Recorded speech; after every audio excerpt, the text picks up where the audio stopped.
Exodus chapter 1.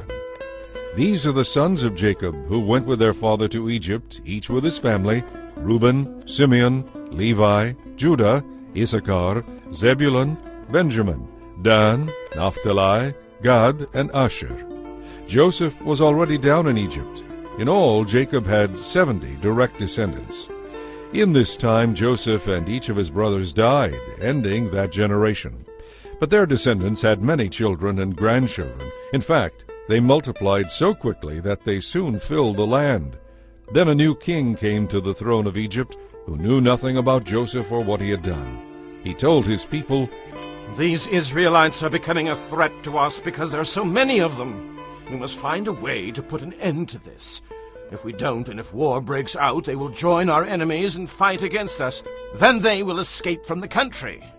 So the Egyptians made the Israelites their slaves and put brutal slave drivers over them, hoping to wear them down under heavy burdens.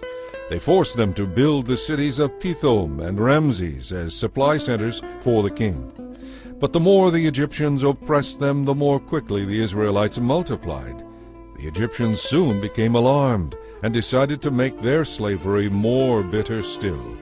They were ruthless with the Israelites, forcing them to make bricks and mortar and to work long hours in the fields. Then Pharaoh, the king of Egypt, gave this order to the Hebrew midwives, Shiphrah and Puah. "When you help the Hebrew women give birth, kill all the boys as soon as they are born. Allow only the baby girls to live." But because the midwives feared God, they refused to obey the king and allowed the boys to live too. Then the king called for the midwives. "Why have you done this?" he demanded. "Why have you allowed the boys to live?" "Sir," they told him, "the Hebrew women are very strong. They have their babies so quickly that we cannot get there in time. They are not slow in giving birth like Egyptian women." So God blessed the midwives, and the Israelites continued to multiply, growing more and more powerful. And because the midwives feared God, he gave them families of their own. Then Pharaoh gave this order to all his people: "Throw all the newborn Israelite boys into the Nile River, but you may spare the baby girls." Chapter 2. During this time a man and a woman from the tribe of Levi got married. The woman became pregnant and gave birth to a son. She saw what a beautiful baby he was, and kept him hidden for 3 months. But when she could no longer hide him, she got a little basket made of papyrus reeds and waterproofed it with tar and pitch. She put the baby in the basket and laid it among the reeds along the edge of the Nile River. The baby's sister then stood at a distance, watching to see what would happen to him. Soon after this, one of Pharaoh's daughters came down to bathe in the river, and her servant girls walked along the riverbank. When the princess saw the little basket among the reeds, she told one of her servant girls to get it for her. As the princess opened it, she found the baby boy. His helpless cries touched her heart. "He must be one of the Hebrew children," she said. Then the baby's sister approached the princess. "Should I go and find one of the Hebrew women to nurse the baby for you?" she asked. "Yes, do." The princess replied. So the girl rushed home and called the baby's mother. "Take this child home and nurse him for me. The princess told her. I will pay you for your help." So the baby's mother took her baby home and nursed him. Later, when he was older, the child's mother brought him back to the princess, who adopted him as her son. The princess named him Moses, for she said, "I drew him out of the water." Many years later, when Moses had grown up, he went out to visit his people, the Israelites, and he saw how hard they were forced to work. During his visit, he saw an Egyptian beating one of the Hebrew slaves. After looking around to make sure no one was watching, Moses killed the Egyptian and buried him in the sand. The next day, as Moses was out visiting his people again, he saw 2 Hebrew men fighting. "What are you doing, hitting your neighbor like that?" Moses said to the one in the wrong. "Who do you think you are?" The man replied. "Who appointed you to be our prince and judge? Do you plan to kill me as you killed that Egyptian yesterday?" Moses was badly frightened because he realized that everyone knew what he had done. And sure enough, when Pharaoh heard about it, he gave orders to have Moses arrested and killed. But Moses fled from Pharaoh and escaped to the land of Midian. When Moses arrived in Midian, he sat down beside a well. Now it happened that the priest of Midian had 7 daughters who came regularly to this well to draw water and fill the water troughs for their father's flocks. But other shepherds would often come and chase the girls and their flocks away. This time, however, Moses came to their aid, rescuing the girls from the shepherds. Then he helped them draw water for their flocks. When the girls returned to Reuel their father, he asked, How did you get the flocks watered so quickly today? An Egyptian rescued us from the shepherds. They told him. And then he drew water for us and watered our flocks. Well, where is he then? Their father asked. Did you just leave him there? Go and invite him home for a meal. Moses was happy to accept the invitation, and he settled down to live with them. In time, Reuel gave Moses one of his daughters, Zipporah, to be his wife. Later they had a baby boy, and Moses named him Gershom, for he said, I have been a stranger in a foreign land. Years passed, and the king of Egypt died. But the Israelites still groaned beneath their burden of slavery. They cried out for help, and their pleas for deliverance rose up to God. God heard their cries, and remembered his covenant promise to Abraham, Isaac, and Jacob. He looked down on the Israelites and felt deep concern for their welfare. Chapter 3. One day Moses was tending the flock of his father-in-law Jethro, the priest of Midian, and he went deep into the wilderness near Sinai, the mountain of God. Suddenly, the angel of the Lord appeared to him as a blazing fire in a bush. Moses was amazed, because the bush was engulfed in flames, but it didn't burn up. Amazing! Moses said to himself. Why isn't that bush burning up? I must go over to see this. When the Lord saw that he had caught Moses' attention, God called to him from the bush, Moses, Moses. Here I am. Moses replied. Do not come any closer, God told him. Take off your sandals, for you are standing on holy ground. Then he said, I am the God of your ancestors, the God of Abraham, the God of Isaac, and the God of Jacob. When Moses heard this, he hid his face in his hands, because he was afraid to look at God. Then the Lord told him, You can be sure I have seen the misery of my people in Egypt. I have heard their cries for deliverance from their harsh slave drivers. Yes, I am aware of their suffering. So I have come to rescue them from the Egyptians and lead them out of Egypt into their own good and spacious land. It is a land flowing with milk and honey, the land where the Canaanites, Hittites, Amorites, Perizzites, Hivites, and Jebusites live. The cries of the people of Israel have reached me, and I have seen how the Egyptians have oppressed them with heavy tasks. Now go, for I am sending you to Pharaoh. You will lead my people, the Israelites, out of Egypt. But who am I to appear before Pharaoh? Moses asked God. How can you expect me to lead the Israelites out of Egypt? Then God told him, I will be with you, and this will serve as proof that I have sent you. When you have brought the Israelites out of Egypt, you will return here to worship God at this very mountain. But Moses protested, If I go to the people of Israel and tell them, The God of your ancestors has sent me to you, they won't believe me. They will ask, Which God are you talking about? What is his name? Then what should I tell them? God replied, I am the one who always is. Just tell them, I am has sent me to you. God also said, Tell them, the Lord, the God of your ancestors, the God of Abraham, the God of Isaac, and the God of Jacob, has sent me to you. This will be my name forever. It has always been my name, and it will be used throughout all generations. Now go and call together all the leaders of Israel. Tell them, The Lord, the God of your ancestors, the God of Abraham, Isaac, and Jacob, appeared to me in a burning bush. He said, You can be sure that I am watching over you, and have seen what is happening to you in Egypt. I promise to rescue you from the oppression of the Egyptians.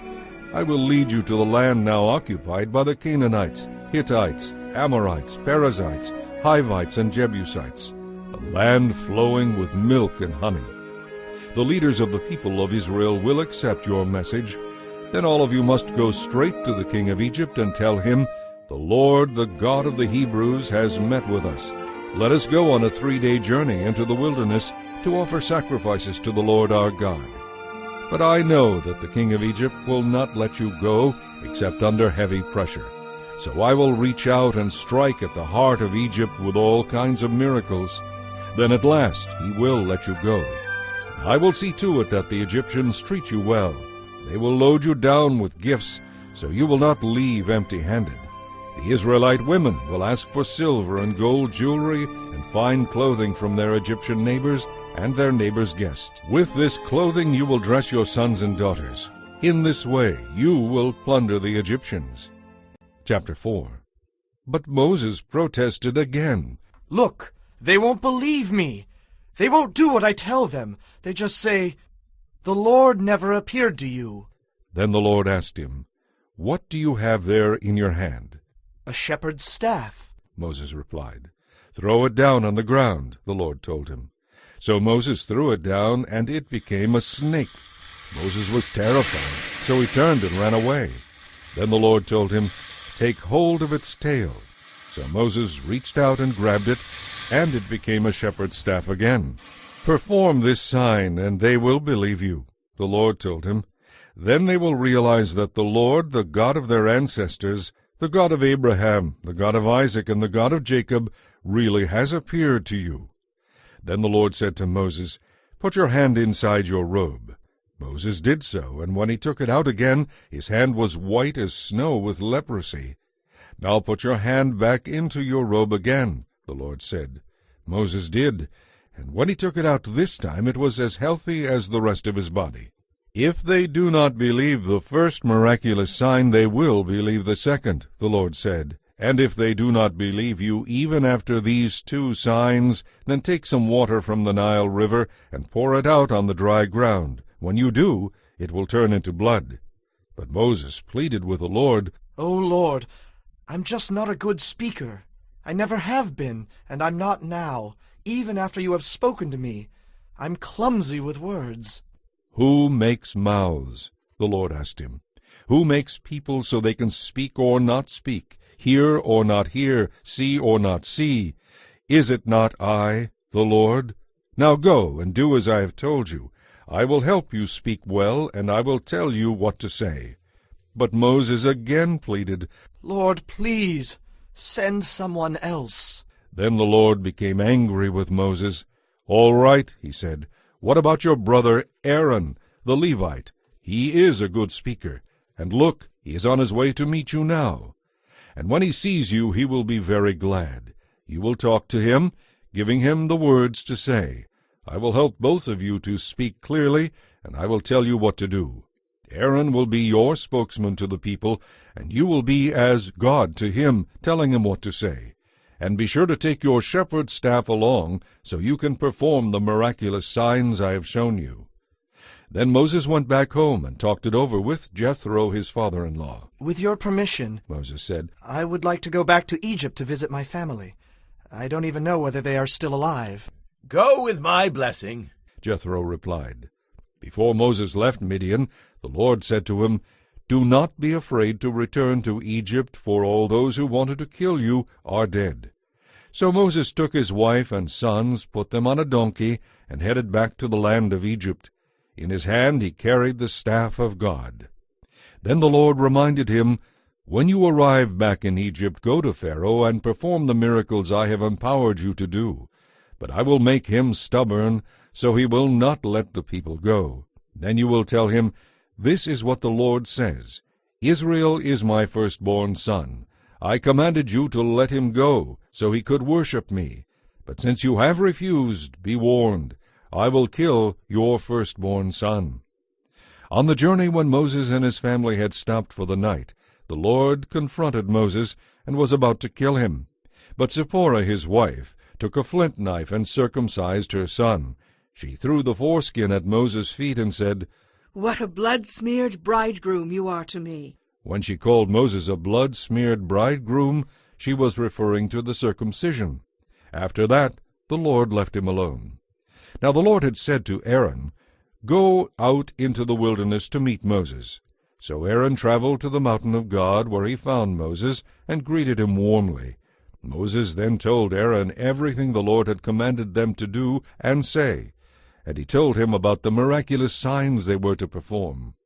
So Moses and Aaron returned to Egypt and called the leaders of Israel to a meeting. Aaron told them everything the Lord had told Moses, and Moses performed the miraculous signs as they watched. The leaders were soon convinced that the Lord had sent Moses and Aaron, and when they realized that the Lord had seen their misery and was deeply concerned for them, they all bowed their heads and worshipped. Chapter 5. After this presentation to Israel's leaders, Moses and Aaron went to see Pharaoh. They told him, This is what the Lord, the God of Israel, says. Let my people go, for they must go out into the wilderness to hold a religious festival in my honor. Is that so? retorted Pharaoh. And who is the Lord that I should listen to him and let Israel go? I don't know the Lord, and I will not let Israel go. But Aaron and Moses persisted. The God of the Hebrews has met with us. They declared, Let us take a 3-day trip into the wilderness, so we can offer sacrifices to the Lord our God. If we don't, we will surely die by disease or the sword. Who do you think you are? Pharaoh shouted. Distracting the people from their tasks. Get back to work. Look, there are many people here in Egypt, and you are stopping them from doing their work. That same day Pharaoh sent this order to the slave drivers and foremen he had set over the people of Israel. Do not supply the people with any more straw for making bricks. Let them get it themselves. But don't reduce their production quotas by a single brick. They obviously don't have enough to do. If they did, they wouldn't be talking about going into the wilderness to offer sacrifices to their God. Load them down with more work. Make them sweat.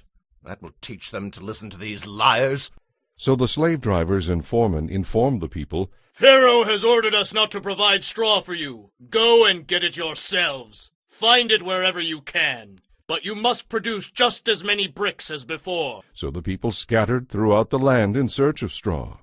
The slave drivers were brutal. Meet your daily quota of bricks just as you did before, they demanded.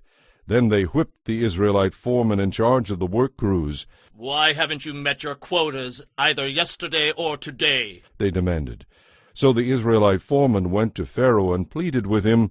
Please don't treat us like this, They begged. We are given no straw, but we are still told to make as many bricks as before. We are beaten for something that isn't our fault.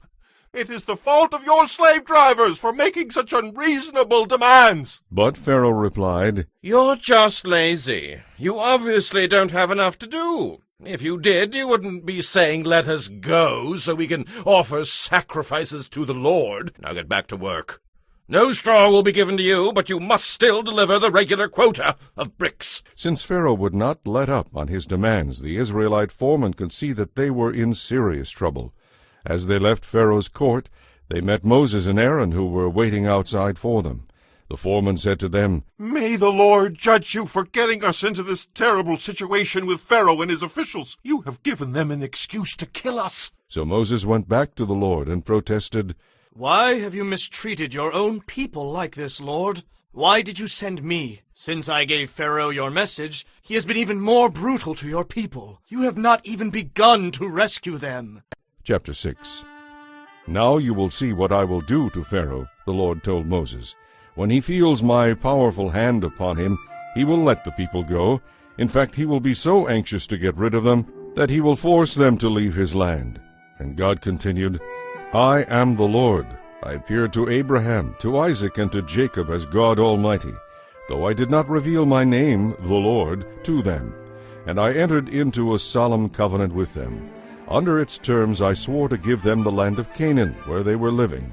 You can be sure that I have heard the groans of the people of Israel, who are now slaves to the Egyptians. I have remembered my covenant with them. Therefore say to the Israelites, I am the Lord, and I will free you from your slavery in Egypt. I will redeem you with mighty power and great acts of judgment. I will make you my own special people, and I will be your God. And you will know that I am the Lord your God, who has rescued you from your slavery in Egypt. I will bring you into the land I swore to give to Abraham, Isaac, and Jacob. It will be your very own property. I am the Lord. So Moses told the people what the Lord had said, but they wouldn't listen any more. They had become too discouraged by the increasing burden of their slavery. Then the Lord said to Moses, "Go back to Pharaoh, and tell him to let the people of Israel leave Egypt." But Lord, Moses objected, my own people won't listen to me anymore. How can I expect Pharaoh to listen? I'm no orator. But the Lord ordered Moses and Aaron to return to Pharaoh, king of Egypt, and to demand that he let the people of Israel leave Egypt. These are the ancestors of clans from some of Israel's tribes. The descendants of Reuben, Israel's oldest son, included Hanoch, Palu, Hezron, and Carmi. Their descendants became the clans of Reuben. The descendants of Simeon included Jemuel, Jamin, Ochad, Jachin, Zohar, and Shaul, whose mother was a Canaanite. Their descendants became the clans of Simeon. These are the descendants of Levi, listed according to their family groups. In the first generation were Gershon, Kohath, and Merari.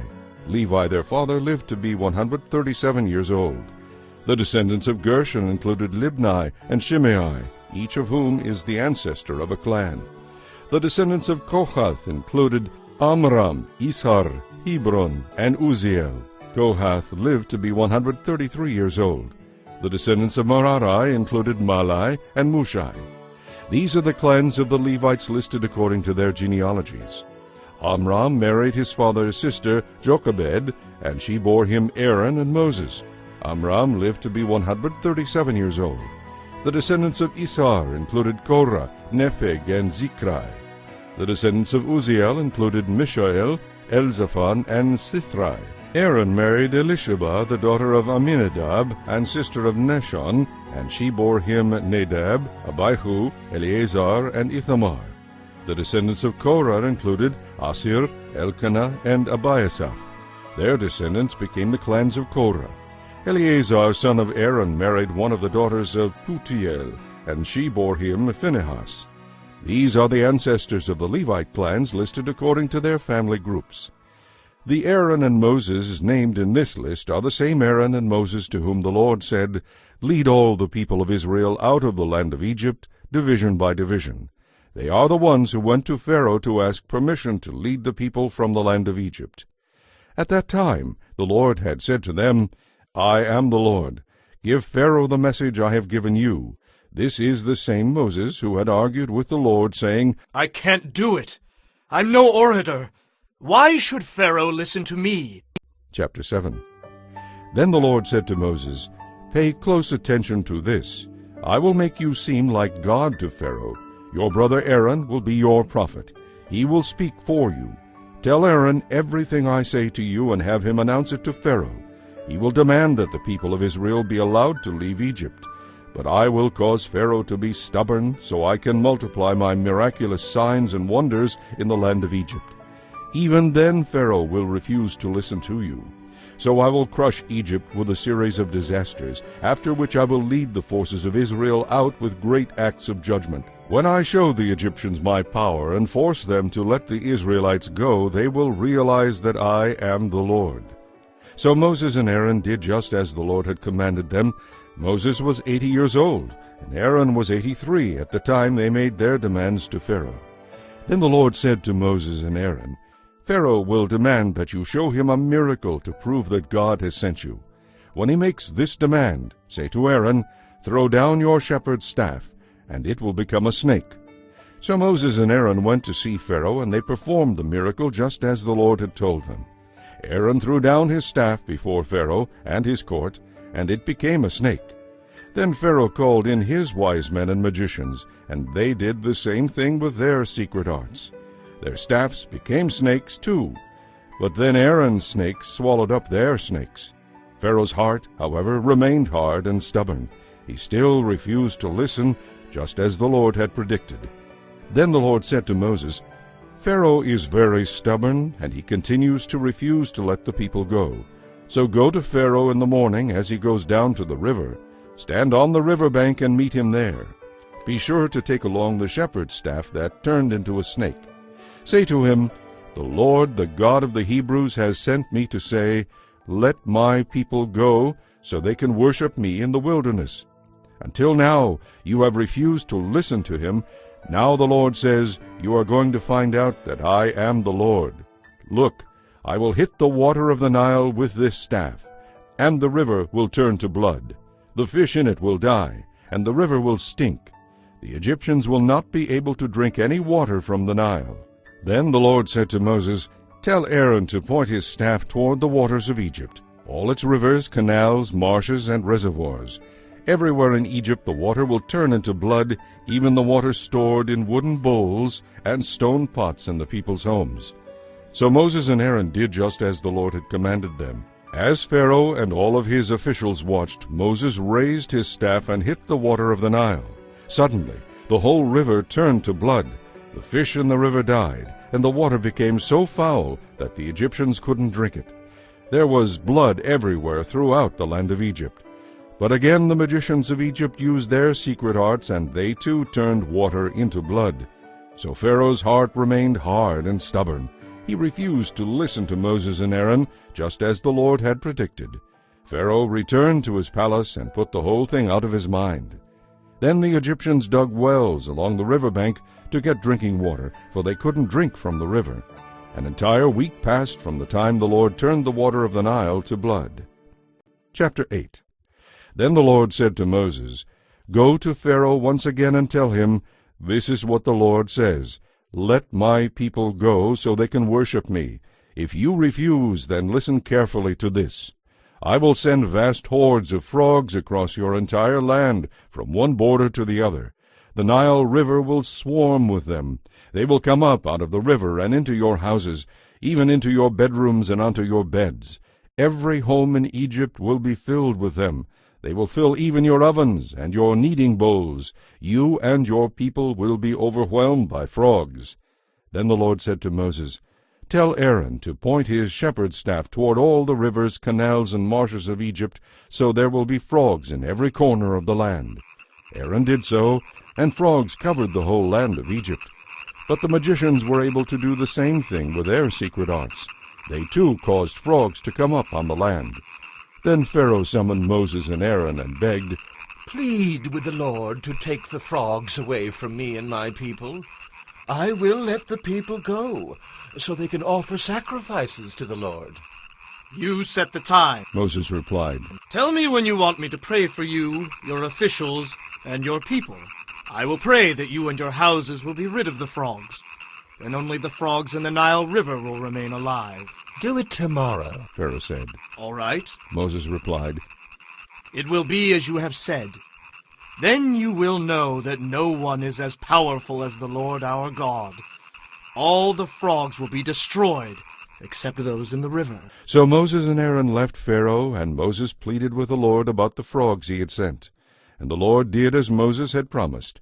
The frogs in the houses, the courtyards, and the fields all died. They were piled into great heaps, and a terrible stench filled the land. But when Pharaoh saw that the frogs were gone, he hardened his heart. He refused to listen to Moses and Aaron, just as the Lord had predicted. So the Lord said to Moses, "Tell Aaron to strike the dust with his staff. The dust will turn into swarms of gnats throughout the land of Egypt." So Moses and Aaron did just as the Lord had commanded them. Suddenly gnats infested the entire land, covering the Egyptians and their animals.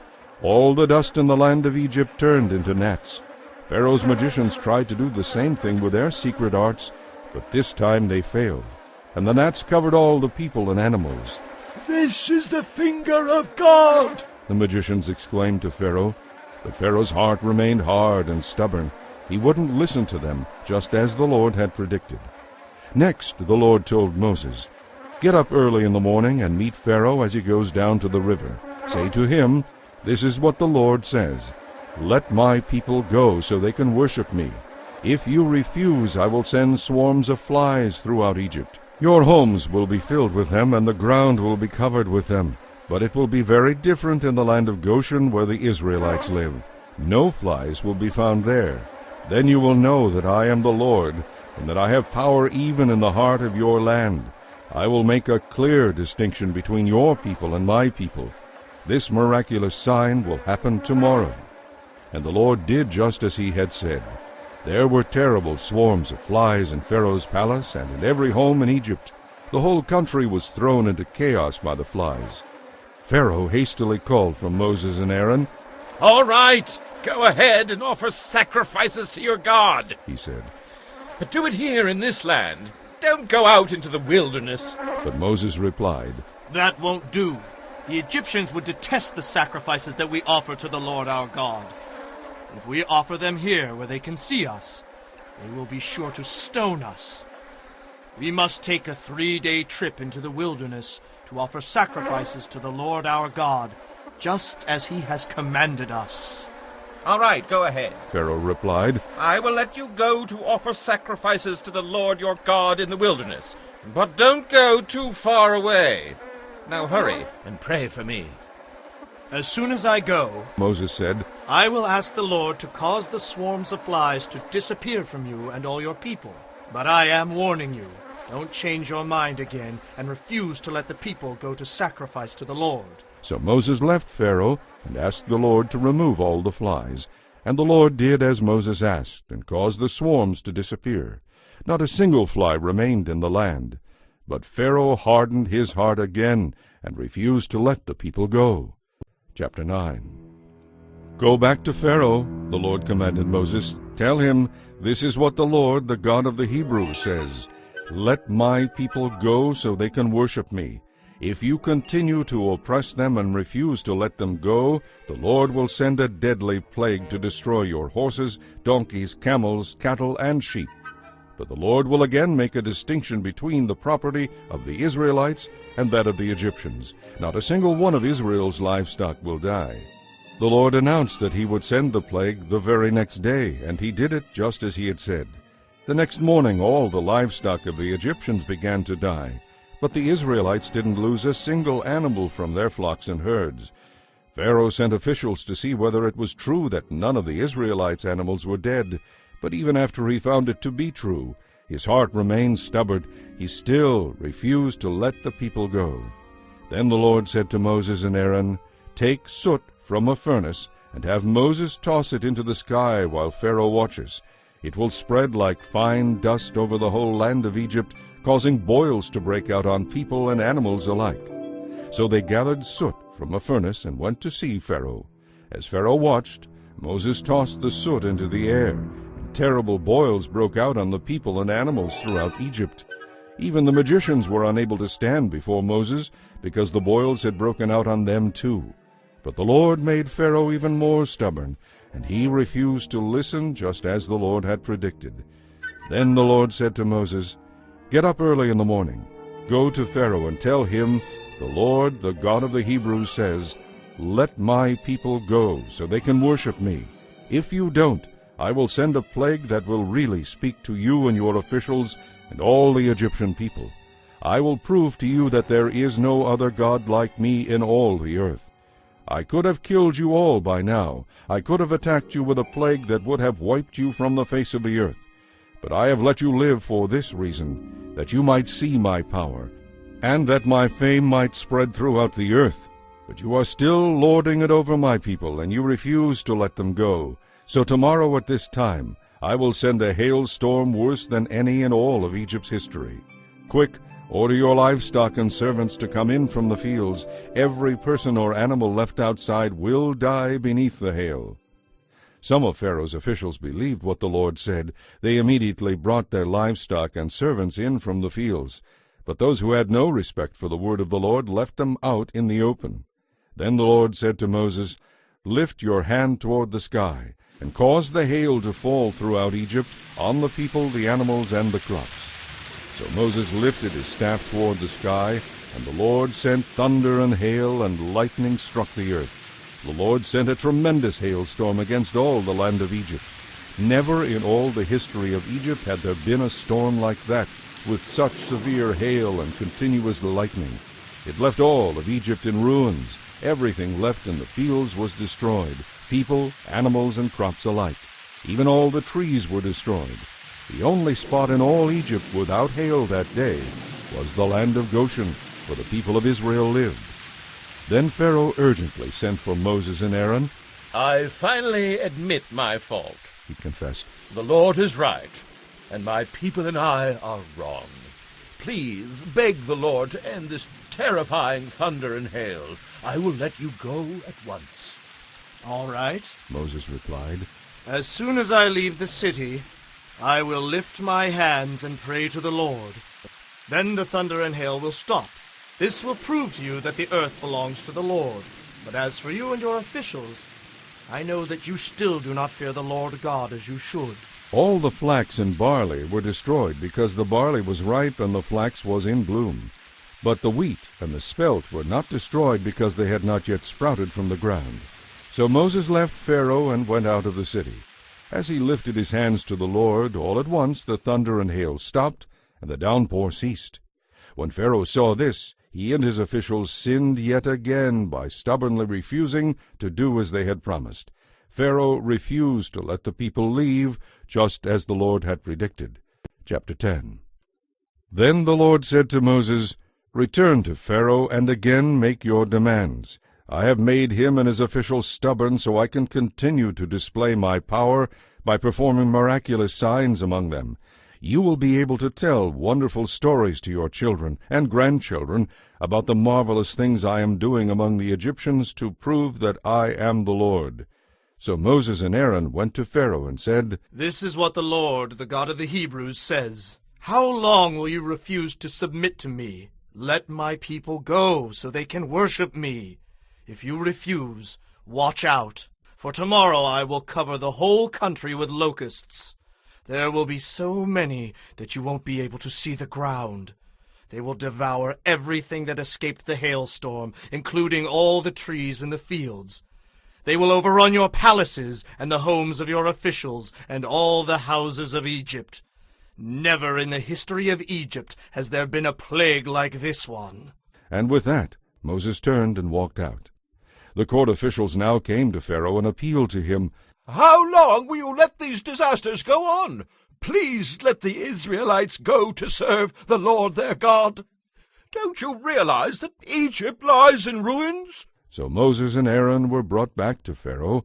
"All right, go and serve the Lord your God," he said. "But tell me, just whom do you want to take along?" "Young and old, all of us will go," Moses replied. "We will take our sons and daughters and our flocks and herds. We must all join together in a festival to the Lord." Pharaoh retorted, "The Lord will certainly need to be with you if you try to take your little ones along. I can see through your wicked intentions. Never! Only the men may go and serve the Lord, for that is what you requested." And Pharaoh threw them out of the palace. Then the Lord said to Moses, "Raise your hand over the land of Egypt to bring on the locusts. Let them cover the land and eat all the crops still left after the hailstorm." So Moses raised his staff, and the Lord caused an east wind to blow all that day and through the night. When morning arrived, the east wind had brought the locusts, and the locusts swarmed over the land of Egypt from border to border. It was the worst locust plague in Egyptian history, and there has never again been one like it. For the locusts covered the surface of the whole country, making the ground look black. They ate all the plants and all the fruit on the trees that had survived the hailstorm. Not one green thing remained, neither tree nor plant, throughout the land of Egypt. Pharaoh quickly sent for Moses and Aaron. "I confess my sin against the Lord your God, and against you," he said to them. "Forgive my sin only this once, and plead with the Lord your God to take away this terrible plague." So Moses left Pharaoh and pleaded with the Lord. The Lord responded by sending a strong west wind that blew the locusts out into the Red Sea. Not a single locust remained in all the land of Egypt. But the Lord made Pharaoh stubborn once again, and he did not let the people go. Then the Lord said to Moses, "Lift your hand toward heaven, and a deep and terrifying darkness will descend on the land of Egypt." So Moses lifted his hand toward heaven, and there was deep darkness over the entire land for 3 days. During all that time the people scarcely moved, for they could not see, but there was light as usual where the people of Israel lived. Then Pharaoh called for Moses. "Go and worship the Lord," he said, "but let your flocks and herds stay here. You can even take your children with you." "No," Moses said. "We must take our flocks and herds for sacrifices and burnt offerings to the Lord our God. All our property must go with us. Not a hoof can be left behind. we will have to choose our sacrifices for the Lord our God from among these animals. And we won't know which sacrifices he will require until we get there." So the Lord hardened Pharaoh's heart once more, and he would not let them go. "Get out of here! Pharaoh shouted at Moses. Don't ever let me see you again! The day you do, you will die!" "Very well," Moses replied. "I will never see you again." Chapter 11. Then the Lord said to Moses, "I will send just one more disaster on Pharaoh and the land of Egypt. After that, Pharaoh will let you go. In fact, he will be so anxious to get rid of you that he will practically force you to leave the country. Tell all the Israelite men and women to ask their Egyptian neighbors for articles of silver and gold." Now the Lord had caused the Egyptians to look favorably on the people of Israel, and Moses was considered a very great man in the land of Egypt. He was respected by Pharaoh's officials and the Egyptian people alike. So Moses announced to Pharaoh, "This is what the Lord says. About midnight I will pass through Egypt. All the firstborn sons will die in every family in Egypt, from the oldest son of Pharaoh, who sits on the throne, to the oldest son of his lowliest slave. Even the firstborn of the animals will die. Then a loud wail will be heard throughout the land of Egypt. There has never been such wailing before, and there never will be again. But among the Israelites it will be so peaceful that not even a dog will bark. Then you will know that the Lord makes a distinction between the Egyptians and the Israelites. All the officials of Egypt will come running to me, bowing low. 'Please leave,' they will beg. 'Hurry and take all your followers with you. Only then will I go.'" Then, burning with anger, Moses left Pharaoh's presence. Now the Lord had told Moses, "Pharaoh will not listen to you, but this will give me the opportunity to do even more mighty miracles in the land of Egypt." Although Moses and Aaron did these miracles in Pharaoh's presence, the Lord hardened his heart, so he wouldn't let the Israelites leave the country. Chapter 12. Now the Lord gave the following instructions to Moses and Aaron while they were still in the land of Egypt. "From now on, this month will be the first month of the year for you. Announce to the whole community that on the 10th day of this month each family must choose a lamb or a young goat for a sacrifice. If a family is too small to eat an entire lamb, let them share the lamb with another family in the neighborhood. Whether or not they share in this way depends on the size of each family and how much they can eat. This animal must be a 1-year-old male, either a sheep or a goat, with no physical defects. Take special care of these lambs until the evening of the 14th day of this first month. Then each family in the community must slaughter its lamb. They are to take some of the lamb's blood and smear it on the top and sides of the door frame of the house where the lamb will be eaten. That evening everyone must eat roast lamb with bitter herbs and bread made without yeast. The meat must never be eaten raw or boiled. Roast it all, including the head, legs, and internal organs. Do not leave any of it until the next day. Whatever is not eaten that night must be burned before morning. Wear your traveling clothes as you eat this meal, as though prepared for a long journey. Wear your sandals and carry your walking sticks in your hands. Eat the food quickly, for this is the Lord's Passover. On that night I will pass through the land of Egypt and kill all the firstborn sons and firstborn male animals in the land of Egypt. I will execute judgment against all the gods of Egypt, for I am the Lord. The blood you have smeared on your doorposts will serve as a sign. When I see the blood, I will pass over you. This plague of death will not touch you when I strike the land of Egypt. You must remember this day forever. Each year you will celebrate it as a special festival to the Lord. For 7 days you may eat only bread made without yeast. On the very first day you must remove every trace of yeast from your homes. Anyone who eats bread made with yeast at any time during the 7 days of the festival will be cut off from the community of Israel. On the first day of the festival, and again on the 7th day, all the people must gather for a time of special worship. No work of any kind may be done on these days, except in the preparation of food. Celebrate this festival of unleavened bread, for it will remind you that I brought your forces out of the land of Egypt on this very day. This festival will be a permanent regulation for you, to be kept from generation to generation. Only bread without yeast may be eaten from the evening of the 14th day of the month until the evening of the 21st day of the month. During those 7 days there must be no trace of yeast in your homes. Anyone who eats anything made with yeast during this week will be cut off from the community of Israel. These same regulations apply to the foreigners living with you, as if they had been born among you. I repeat, during those days you must not eat anything made with yeast. Wherever you live, eat only bread that has no yeast in it. Then Moses called for the leaders of Israel and said, Tell each of your families to slaughter the lamb they have set apart for the Passover. Drain each lamb's blood into a basin. Then take a cluster of hyssop branches and dip it into the lamb's blood. Strike the hyssop against the top and sides of the doorframe, staining it with the blood. And remember, no one is allowed to leave the house until morning, for the Lord will pass through the land and strike down the Egyptians. But when he sees the blood on the top and sides of the doorframe, the Lord will pass over your home. He will not permit the destroyer to enter and strike down your firstborn. Remember, these instructions are permanent and must be observed by you and your descendants forever. When you arrive in the land the Lord has promised to give you, you will continue to celebrate this festival. Then your children will ask, What does all this mean? What is this ceremony about? And you will reply, It is the celebration of the Lord's Passover, for he passed over the homes of the Israelites in Egypt. And though he killed the Egyptians, he spared our families and did not destroy us. Then all the people bowed their heads and worshipped.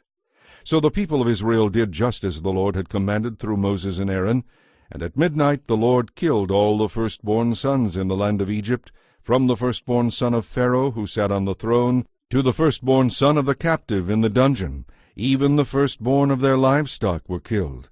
Pharaoh and his officials and all the people of Egypt woke up during the night, and loud wailing was heard throughout the land of Egypt. There was not a single house where someone had not died. Pharaoh sent for Moses and Aaron during the night. Leave us, He cried, Go away, all of you! Go and serve the Lord as you have requested. Take your flocks and herds and be gone! Go! But give me a blessing as you leave. All the Egyptians urged the people of Israel to get out of the land as quickly as possible, for they thought, We will all die. The Israelites took with them their bread dough made without yeast. They wrapped their kneading bowls in their spare clothing and carried them on their shoulders. And the people of Israel did as Moses had instructed, and asked the Egyptians for clothing and articles of silver and gold. The Lord caused the Egyptians to look favorably on the Israelites, and they gave the Israelites whatever they asked for. So like a victorious army, they plundered the Egyptians. That night the people of Israel left Ramses and started for Succoth. There were about 600,000 men, plus all the women and children, and they were all traveling on foot. Many people who were not Israelites went with them, along with the many flocks and herds. Whenever they stopped to eat, they baked bread from the yeastless dough they had brought from Egypt. It was made without yeast, because the people were rushed out of Egypt and had no time to wait for bread to rise. The people of Israel had lived in Egypt for 430 years.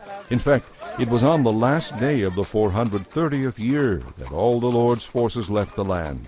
This night had been reserved by the Lord to bring his people out from the land of Egypt, so this same night now belongs to him.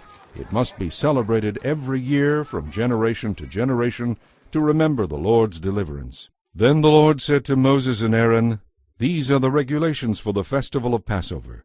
No foreigners are allowed to eat the Passover lamb, but any slave who has been purchased may eat it if he has been circumcised. Hired servants and visiting foreigners may not eat it. All who eat the lamb must eat it together in one house. You must not carry any of its meat outside, and you may not break any of its bones. The whole community of Israel must celebrate this festival at the same time. If there are foreigners living among you who want to celebrate the Lord's Passover, let all the males be circumcised. Then they may come and celebrate the Passover with you. They will be treated just as if they had been born among you. But an uncircumcised male may never eat of the Passover lamb. This law applies to everyone, whether a native-born Israelite or a foreigner who has settled among you. So the people of Israel followed all the Lord's instructions to Moses and Aaron. And that very day the Lord began to lead the people of Israel out of Egypt, division by division. Chapter 13. Then the Lord said to Moses, "Dedicate to me all the firstborn sons of Israel, and every firstborn male animal. They are mine." So Moses said to the people, "This is a day to remember forever, the day you left Egypt, the place of your slavery. For the Lord has brought you out by his mighty power. Remember, you are not to use any yeast. This day in early spring will be the anniversary of your exodus. You must celebrate this day when the Lord brings you into the land of the Canaanites, Hittites, Amorites, Hivites, and Jebusites. This is the land he swore to give your ancestors, a land flowing with milk and honey. For 7 days you will eat only bread without yeast, and on the 7th day you will celebrate a great feast to the Lord. Eat only bread without yeast during those 7 days. In fact, there must be no yeast in your homes or anywhere within the borders of your land during this time. During these festival days each year, you must explain to your children why you are celebrating. Say to them, 'This is a celebration of what the Lord did for us when we left Egypt.' This annual festival will be a visible reminder to you, like a mark branded on your hands or your forehead. Let it remind you always to keep the Lord's instructions in your minds and on your lips. After all, it was the Lord who rescued you from Egypt with great power. So celebrate this festival at the appointed time each year, and remember these instructions when the Lord brings you into the land he swore to give your ancestors long ago, the land where the Canaanites are now living. All firstborn sons and firstborn male animals must be presented to the Lord. A firstborn male donkey may be redeemed from the Lord by presenting a lamb in its place. But if you decide not to make the exchange, the donkey must be killed by breaking its neck. However, you must redeem every firstborn son. And in the future, your children will ask you, 'What does all this mean?' Then you will tell them, 'With mighty power the Lord brought us out of Egypt from our slavery. Pharaoh refused to let us go, so the Lord killed all the firstborn males throughout the land of Egypt, both people and animals. That is why we now offer all the firstborn males to the Lord, except that the firstborn sons are always redeemed. Again I say, this ceremony will be like a mark branded on your hands or your forehead. It is a visible reminder that it was the Lord who brought you out of Egypt with great power." When Pharaoh finally let the people go, God did not lead them on the road that runs through Philistine territory, even though that was the shortest way from Egypt to the Promised Land. God said, "If the people are faced with a battle, they might change their minds and return to Egypt." So God led them along a route through the wilderness toward the Red Sea, and the Israelites left Egypt like a marching army. Moses took the bones of Joseph with him, for Joseph had made the sons of Israel swear that they would take his bones with them when God led them out of Egypt, as he was sure God would. Leaving Succoth, they camped at Etham on the edge of the wilderness. The Lord guided them by a pillar of cloud during the day and a pillar of fire at night. That way they could travel whether it was day or night, and the Lord did not remove the pillar of cloud or pillar of fire from their sight. Chapter 14. Then the Lord gave these instructions to Moses. "Tell the people to march toward Pi-hahiroth between Migdol and the sea. Camp there along the shore opposite Baal-zephon.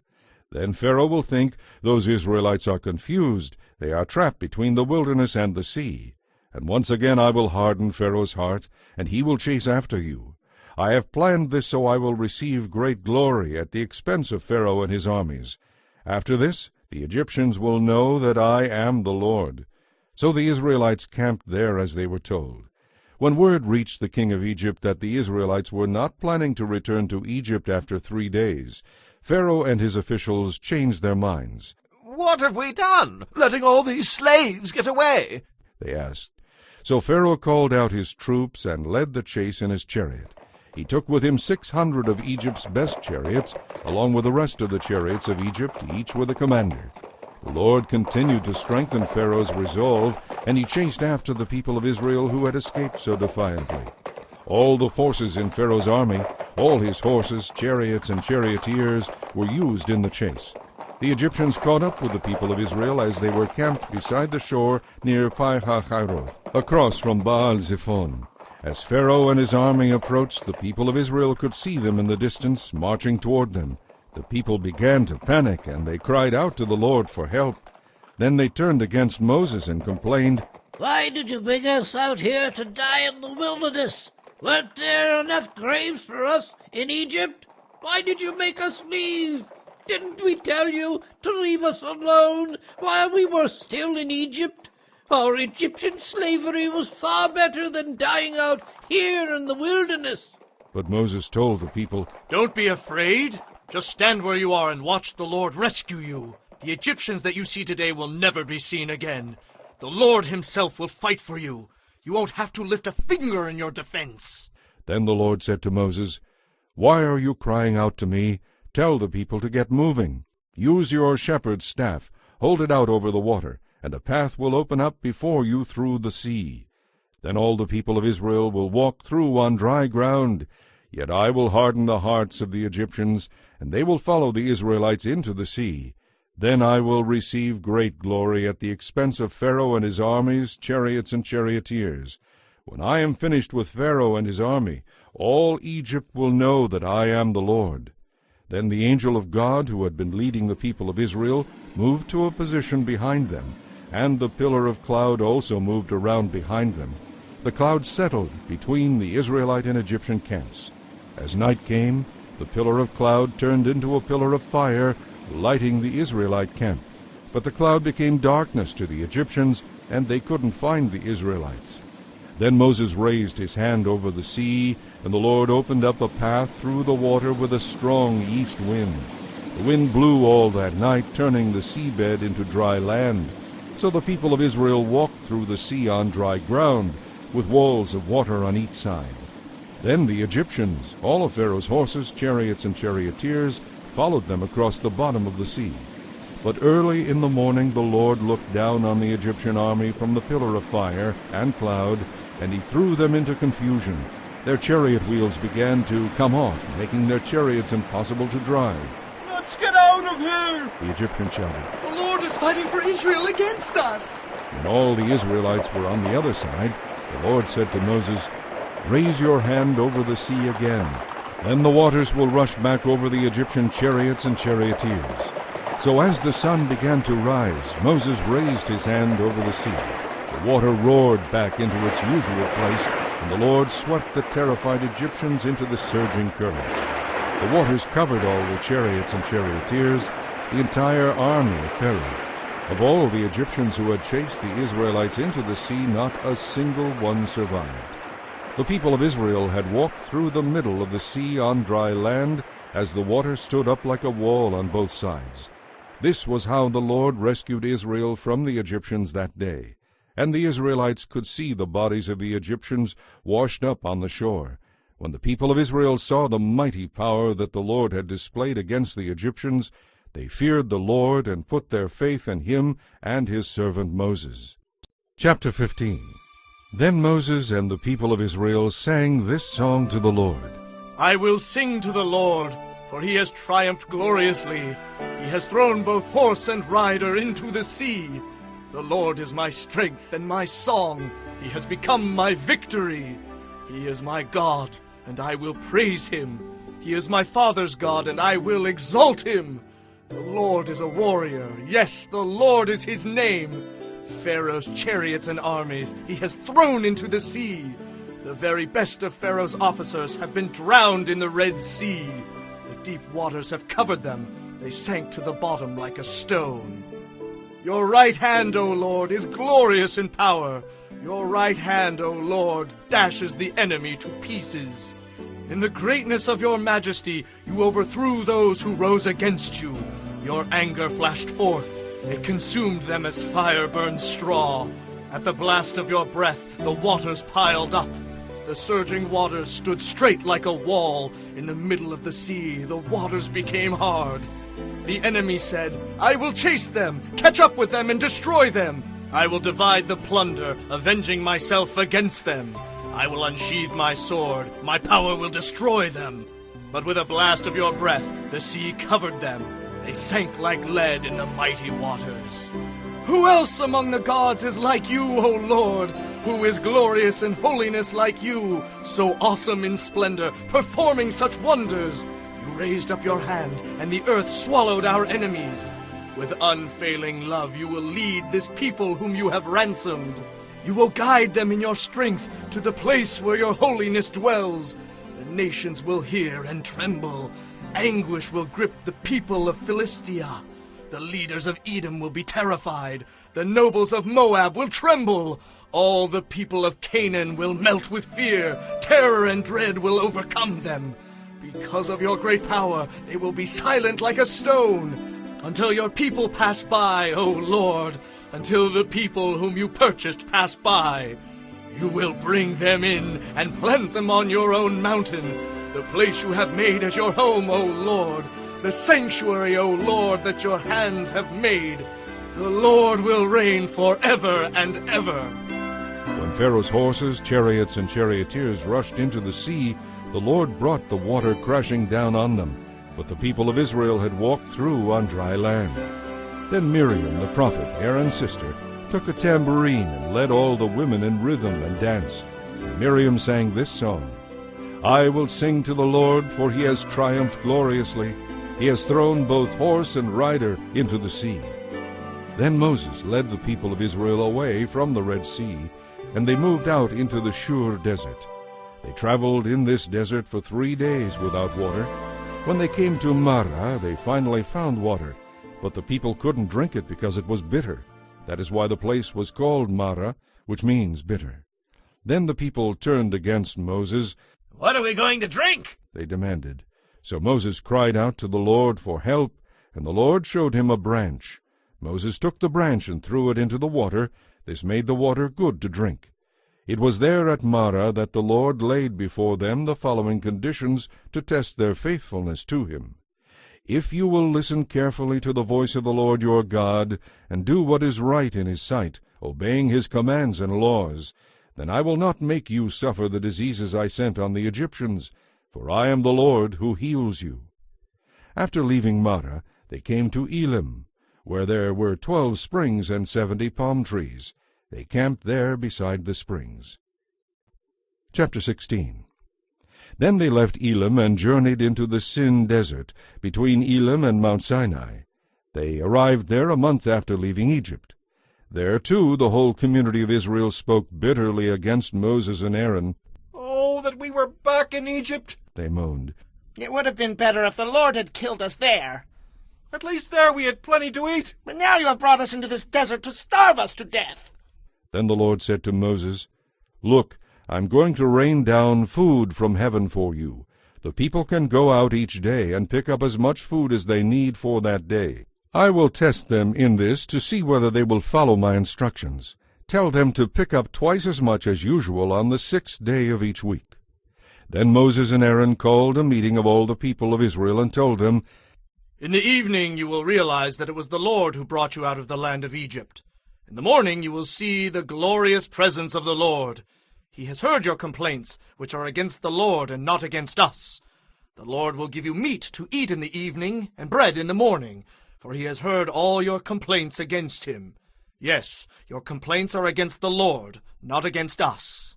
Then Moses said to Aaron, Say this to the entire community of Israel. Come into the Lord's presence and hear his reply to your complaints. And as Aaron spoke to the people, they looked out toward the desert. Within the guiding cloud they could see the awesome glory of the Lord. And the Lord said to Moses, I have heard the people's complaints. Now tell them, in the evening you will have meat to eat, and in the morning you will be filled with bread. Then you will know that I am the Lord your God. That evening vast numbers of quail arrived and covered the camp. The next morning the desert all around the camp was wet with dew. When the dew disappeared later in the morning, thin flakes, white like frost, covered the ground. The Israelites were puzzled when they saw it. What is it? They asked. And Moses told them, It is the food the Lord has given you. The Lord says that each household should gather as much as it needs. Pick up 2 quarts for each person. So the people of Israel went out and gathered this food, some getting more and some getting less. By gathering 2 quarts for each person, everyone had just enough. Those who gathered a lot had nothing left over, and those who gathered only a little had enough. Each family had just what it needed. Then Moses told them, "Do not keep any of it overnight." But of course some of them didn't listen and kept some of it until morning. But then it was full of maggots and had a terrible smell, and Moses was very angry with them. The people gathered the food morning by morning, each family according to its need. And as the sun became hot, the food they had not picked up melted and disappeared. On the 6th day there was twice as much as usual on the ground, 4 quarts for each person instead of 2. The leaders of the people came and asked Moses why this had happened. He replied, "The Lord has appointed tomorrow as a day of rest, a holy Sabbath to the Lord. On this day we will rest from our normal daily tasks. So bake or boil as much as you want today, and set aside what is left for tomorrow." The next morning the leftover food was wholesome and good, without maggots or odor. Moses said, "This is your food for today is a Sabbath to the Lord. There will be no food on the ground today. Gather the food for 6 days, but the 7th day is a Sabbath. There will be no food on the ground for you on that day." Some of the people went out anyway to gather food, even though it was the Sabbath day, but there was none to be found. "How long will these people refuse to obey my commands and instructions?" the Lord asked Moses. "Do they not realize that I have given them the 7th day, the Sabbath, as a day of rest? That is why I give you twice as much food on the 6th day, so there will be enough for 2 days. On the Sabbath day you must stay in your places. Do not pick up food from the ground on that day." So the people rested on the 7th day. In time the food became known as manna. It was white like coriander seed, and it tasted like honey cakes. Then Moses gave them this command from the Lord. "Take 2 quarts of manna and keep it forever as a treasured memorial of the Lord's provision. By doing this, later generations will be able to see the bread that the Lord provided in the wilderness when he brought you out of Egypt." Moses said to Aaron, "Get a container and put 2 quarts of manna into it. Then store it in a sacred place as a reminder for all future generations." Aaron did this just as the Lord had commanded Moses. He eventually placed it for safekeeping in the Ark of the Covenant. So the people of Israel ate manna for 40 years, until they arrived in the land of Canaan, where there were crops to eat. The container used to measure the manna was an omer, which held about 2 quarts. Chapter 17. At the Lord's command, the people of Israel left the Sin desert and moved from place to place. Eventually they came to Rephidim, but there was no water to be found there. So once more the people grumbled and complained to Moses. "Give us water to drink," they demanded. "Quiet," Moses replied. "Why are you arguing with me? And why are you testing the Lord?" But tormented by thirst, they continued to complain. "Why did you ever take us out of Egypt? Why did you bring us here? We, our children, and our livestock will all die." Then Moses pleaded with the Lord. "What should I do with these people? They are about to stone me." The Lord said to Moses, "Take your shepherd's staff, the one you used when you struck the water of the Nile. Then call some of the leaders of Israel and walk on ahead of the people. I will meet you by the rock at Mount Sinai. Strike the rock, and water will come pouring out. Then the people will be able to drink." Moses did just as he was told, and as the leaders looked on, water gushed out. Moses named the place Massah, the place of testing, and Meribah, the place of arguing, because the people of Israel argued with Moses and tested the Lord by saying, "Is the Lord going to take care of us or not?" While the people of Israel were still at Rephidim, the warriors of Amalek came to fight against them. Moses commanded Joshua, "Call the Israelites to arms and fight the army of Amalek. Tomorrow I will stand at the top of the hill with the staff of God in my hand." So Joshua did what Moses had commanded. He led his men out to fight the army of Amalek. Meanwhile Moses, Aaron, and Hur went to the top of a nearby hill. As long as Moses held up the staff with his hands, the Israelites had the advantage. But whenever he lowered his hands, the Amalekites gained the upper hand. Moses' arms finally became too tired to hold up the staff any longer. So Aaron and Hur found a stone for him to sit on. Then they stood on each side, holding up his hands until sunset.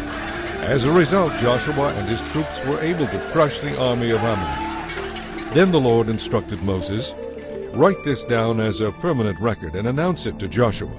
I will blot out every trace of Amalek from under heaven. Moses built an altar there and called it, The Lord is my banner. He said, They have dared to raise their fist against the Lord's throne. So now the Lord will be at war with Amalek generation after generation. Chapter 18. Word soon reached Jethro, the priest of Midian, and Moses' father-in-law, about all the wonderful things God had done for Moses and his people, the Israelites. He had heard about how the Lord had brought them safely out of Egypt. Some time before this, Moses had sent his wife, Zipporah, and his 2 sons to live with Jethro, his father-in-law. The name of Moses' first son was Gershom, for Moses had said, when the boy was born, I have been a stranger in a foreign land. The name of his second son was Eleazar, for Moses had said at his birth, The God of my fathers was my helper. He delivered me from the sword of Pharaoh. Jethro now came to visit Moses, and he brought Moses' wife and 2 sons with him. They arrived while Moses and the people were camped near the mountain of God. Moses was told, Jethro, your father-in-law, has come to visit you. Your wife and your 2 sons are with him. So Moses went out to meet his father-in-law. He bowed to him respectfully and greeted him warmly. They asked about each other's health, and then went to Moses' tent to talk further. Moses told his father-in-law about everything the Lord had done to rescue Israel from Pharaoh and the Egyptians. He also told him about the problems they had faced along the way, and how the Lord had delivered his people from all their troubles. Jethro was delighted when he heard about all that the Lord had done for Israel as he brought them out of Egypt. Praise be to the Lord, Jethro said, for he has saved you from the Egyptians and from Pharaoh. He has rescued Israel from the power of Egypt. I know now that the Lord is greater than all other gods, because his people have escaped from the proud and cruel Egyptians. Then Jethro presented a burnt offering and gave sacrifices to God. As Jethro was doing this, Aaron and the leaders of Israel came out to meet him. They all joined him in a sacrificial meal in God's presence. The next day Moses sat as usual to hear the people's complaints against each other. They were lined up in front of him from morning till evening. When Moses' father-in-law saw all that Moses was doing for the people, he said, Why are you trying to do all this alone? The people have been standing here all day to get your help. Moses replied, Well, the people come to me to seek God's guidance. When an argument arises, I am the one who settles the case. I inform the people of God's decisions and teach them his laws and instructions. This is not good, his father-in-law exclaimed. You're going to wear yourself out, and the people too. This job is too heavy a burden for you to handle all by yourself. Now, let me give you a word of advice, and may God be with you. You should continue to be the people's representative before God, bringing him their questions to be decided. You should tell them God's decisions, teach them God's laws and instructions, and show them how to conduct their lives. But find some capable, honest men who fear God and hate bribes. Appoint them as judges over groups of 1,000, 150, and 10. These men can serve the people, resolving all the ordinary cases. Anything that is too important or too complicated can be brought to you, but they can take care of the smaller matters themselves. They will help you carry the load, making the task easier for you. If you follow this advice, and if God directs you to do so, then you will be able to endure the pressures, and all these people will go home in peace. Moses listened to his father-in-law's advice and followed his suggestions. He chose capable men from all over Israel and made them judges over the people. They were put in charge of groups of 1,000, 150, and 10. These men were constantly available to administer justice. They brought the hard cases to Moses, but they judged the smaller matters themselves. Soon after this, Moses said goodbye to his father-in-law, who returned to his own land. Chapter 19. The Israelites arrived in the wilderness of Sinai exactly 2 months after they left Egypt. After breaking camp at Rephidim, they came to the base of Mount Sinai and set up camp there.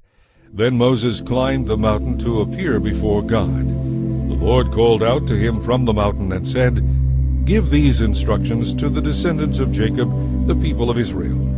You have seen what I did to the Egyptians. You Know how I brought you to myself and carried you on eagle's wings.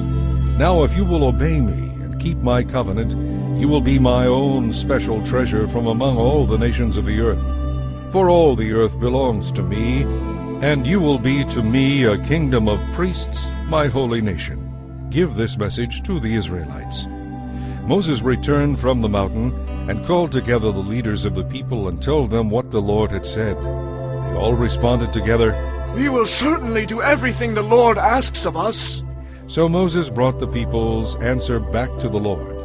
Then the Lord said to Moses, I'm going to come to you in a thick cloud, so the people themselves can hear me as I speak to you. Then they will always have confidence in you. Moses told the Lord what the people had said. Then the Lord told Moses, Go down and prepare the people for my visit. Purify them today and tomorrow, and have them wash their clothing. Be sure they are ready on the third day, for I will come down upon Mount Sinai as all the people watch. Set boundary lines that the people may not pass. Warn them, be careful, do not go up on the mountain or even touch its boundaries. Those who do will certainly die. Any people or animals that cross the boundary must be stoned to death or shot with arrows. They must not be touched by human hands. The people must stay away from the mountain until they hear one long blast from the ram's horn. Then they must gather at the foot of the mountain. So Moses went down to the people. He purified them for worship and had them wash their clothing. He told them, Get ready for an important event 2 days from now. And until then, abstain from having sexual intercourse. On the morning of the third day there was a powerful thunder and lightning storm, and a dense cloud came down upon the mountain. There was a long, loud blast from a ram's horn, and all the people trembled. Moses led them out from the camp to meet with God, and they stood at the foot of the mountain. All Mount Sinai was covered with smoke, because the Lord had descended on it in the form of fire. The smoke billowed into the sky like smoke from a furnace, and the whole mountain shook with a violent earthquake. As the horn blast grew louder and louder, Moses spoke, and God thundered his reply for all to hear. The Lord came down on the top of Mount Sinai and called Moses to the top of the mountain. So Moses climbed the mountain. Then the Lord told Moses, Go back down and warn the people not to cross the boundaries. They must not come up here to see the Lord, for those who do will die. Even the priests who regularly come near to the Lord must purify themselves, or I will destroy them. But Lord, the people cannot come up on the mountain. Moses protested. You already told them not to. You told me to set boundaries around the mountain and to declare it off limits. But the Lord said, Go down anyway and bring Aaron back with you. In the meantime, do not let the priests or the people cross the boundaries to come up here. If they do, I will punish them. So Moses went down to the people and told them what the Lord had said. Chapter 20. Then God instructed the people as follows. I am the Lord your God, who rescued you from slavery in Egypt. Do not worship any other gods besides me. Do not make idols of any kind, whether in the shape of birds or animals or fish. You must never worship or bow down to them. For I, the Lord your God, am a jealous God who will not share your affection with any other god. I do not leave unpunished the sins of those who hate me, but I punish the children for the sins of their parents to the 3rd and 4th generations. But I lavish my love on those who love me and obey my commands, even for 1,000 generations. Do not misuse the name of the Lord your God. The Lord will not let you go unpunished if you misuse his name. Remember to observe the Sabbath day by keeping it holy. 6 days a week are set apart for your daily duties and regular work, but the 7th day is a day of rest dedicated to the Lord your God. On that day, no one in your household may do any kind of work. This includes you, your sons and daughters, your male and female servants, your livestock, and any foreigners living among you. For in 6 days the Lord made the heavens, the earth, the sea, and everything in them. Then he rested on the 7th day. That is why the Lord blessed the Sabbath day and set it apart as holy. Honor your father and mother. Then you will live a long, full life in the land the Lord your God will give you. Do not murder. do not commit adultery, do not steal, do not testify falsely against your neighbor, do not covet your neighbor's house, do not covet your neighbor's wife, male or female servant, ox or donkey, or anything else your neighbor owns. When the people heard the thunder and the loud blasts of the horn, and when they saw the lightning and the smoke billowing from the mountain, they stood at a distance, trembling with fear. And they said to Moses, You tell us what God says, and we will listen, but don't let God speak directly to us. If he does, we will die. Don't be afraid, Moses said, for God has come in this way to show you his awesome power. From now on, let your fear of him keep you from sinning. As the people stood in the distance, Moses entered into the deep darkness where God was. And the Lord said to Moses, Say this to the people of Israel, You are witnesses that I have spoken to you from heaven. Remember, you must not make or worship idols of silver or gold. The altars you make for me must be simple altars of earth. Offer on such altars your sacrifices to me, your burnt offerings and peace offerings, your sheep and goats and your cattle. Build altars in the places where I remind you who I am, and I will come and bless you there. If you build altars from stone, use only uncut stones. Do not chip or shape the stones with a tool, for that would make them unfit for holy use. And you may not approach my altar by steps. If you do, someone might look up under the skirts of your clothing and see your nakedness. Chapter 21. Here are some other instructions you must present to Israel. If you buy a Hebrew slave, he is to serve for only 6 years. Set him free in the 7th year, and he will owe you nothing for his freedom. If he was single when he became your slave, and then married afterward, only he will go free in the 7th year. But if he was married before he became a slave, then his wife will be freed with him. If his master gave him a wife while he was a slave, and they had sons or daughters, then the man will be free in the 7th year, but his wife and children will still belong to his master. But the slave may plainly declare, I love my master, my wife, and my children. I would rather not go free. If he does this, his master must present him before God. Then his master must take him to the door and publicly pierce his ear with an awl. After that, the slave will belong to his master forever. When a man sells his daughter as a slave, she will not be freed at the end of 6 years as the men are. If she does not please the man who bought her, he may allow her to be brought back again, but he is not allowed to sell her to foreigners, since he is the one who broke the contract with her. And if the slave girl's owner arranges for her to marry his son, he may no longer treat her as a slave girl, but he must treat her as his daughter. If he himself marries her and then takes another wife, he may not reduce her food or clothing or fail to sleep with her as his wife. If he fails in any of these 3 ways, she may leave as a free woman without making any payment. Anyone who hits a person hard enough to cause death must be put to death. But if it is an accident and God allows it to happen, I will appoint a place where the slayer can run for safety. However, if someone deliberately attacks and kills another person, then the slayer must be dragged even from my altar and put to death. Anyone who strikes father or mother must be put to death. Kidnappers must be killed, whether they are caught in possession of their victims or have already sold them as slaves. Anyone who curses father or mother must be put to death. Now suppose 2 people quarrel, and one hits the other with a stone or fist, causing injury but not death. If the injured person is later able to walk again, even with a crutch, the assailant will be innocent. Nonetheless, the assailant must pay for time lost because of the injury and must pay for the medical expenses. If a male or female slave is beaten and dies, the owner must be punished.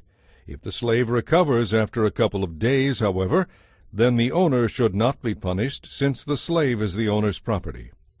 Now suppose 2 people are fighting, and in the process they hurt a pregnant woman, so her child is born prematurely.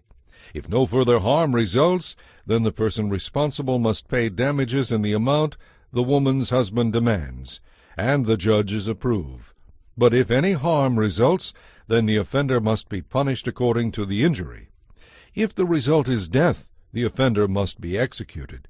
If an eye is injured, injure the eye of the person who did it. If a tooth gets knocked out, knock out the tooth of the person who did it. Similarly, the payment must be hand for hand, foot for foot, burn for burn, wound for wound, bruise for bruise. If an owner hits a male or female slave in the eye and the eye is blinded, then the slave may go free because of the eye. And if an owner knocks out the tooth of a male or female slave, the slave should be released in payment for the tooth.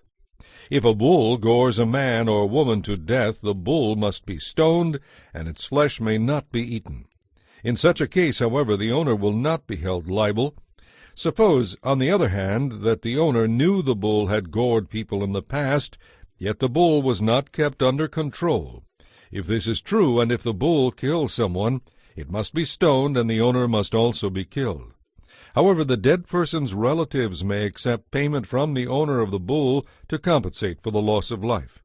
The owner will have to pay whatever is demanded. The same principle applies if the bull gores a boy or a girl. But if the bull gores a slave, either male or female, the slave's owner is to be given 30 silver coins in payment, and the bull must be stoned. Suppose someone digs or uncovers a well and fails to cover it, and then an ox or a donkey falls into it. The owner of the well must pay in full for the dead animal, but then gets to keep it. If someone's bull injures a neighbor's bull and the injured bull dies, then the two owners must sell the live bull and divide the money between them. Each will also own half of the dead bull. But if the bull was known from past experience to gore, yet its owner failed to keep it under control, the money will not be divided. The owner of the living bull must pay in full for the dead bull, but then gets to keep it. Chapter 22. A fine must be paid by anyone who steals an ox or sheep and then kills or sells it. For oxen, the fine is 5 oxen for each one stolen. For sheep, the fine is 4 sheep for each one stolen. If a thief is caught in the act of breaking into a house and is killed in the process, the person who killed the thief is not guilty. But if it happens in daylight, the one who killed the thief is guilty of murder. A thief who is caught must pay in full for everything that was stolen. If payment is not made, the thief must be sold as a slave to pay the debt. If someone steals an ox or a donkey or a sheep and it is recovered alive, then the thief must pay double the value.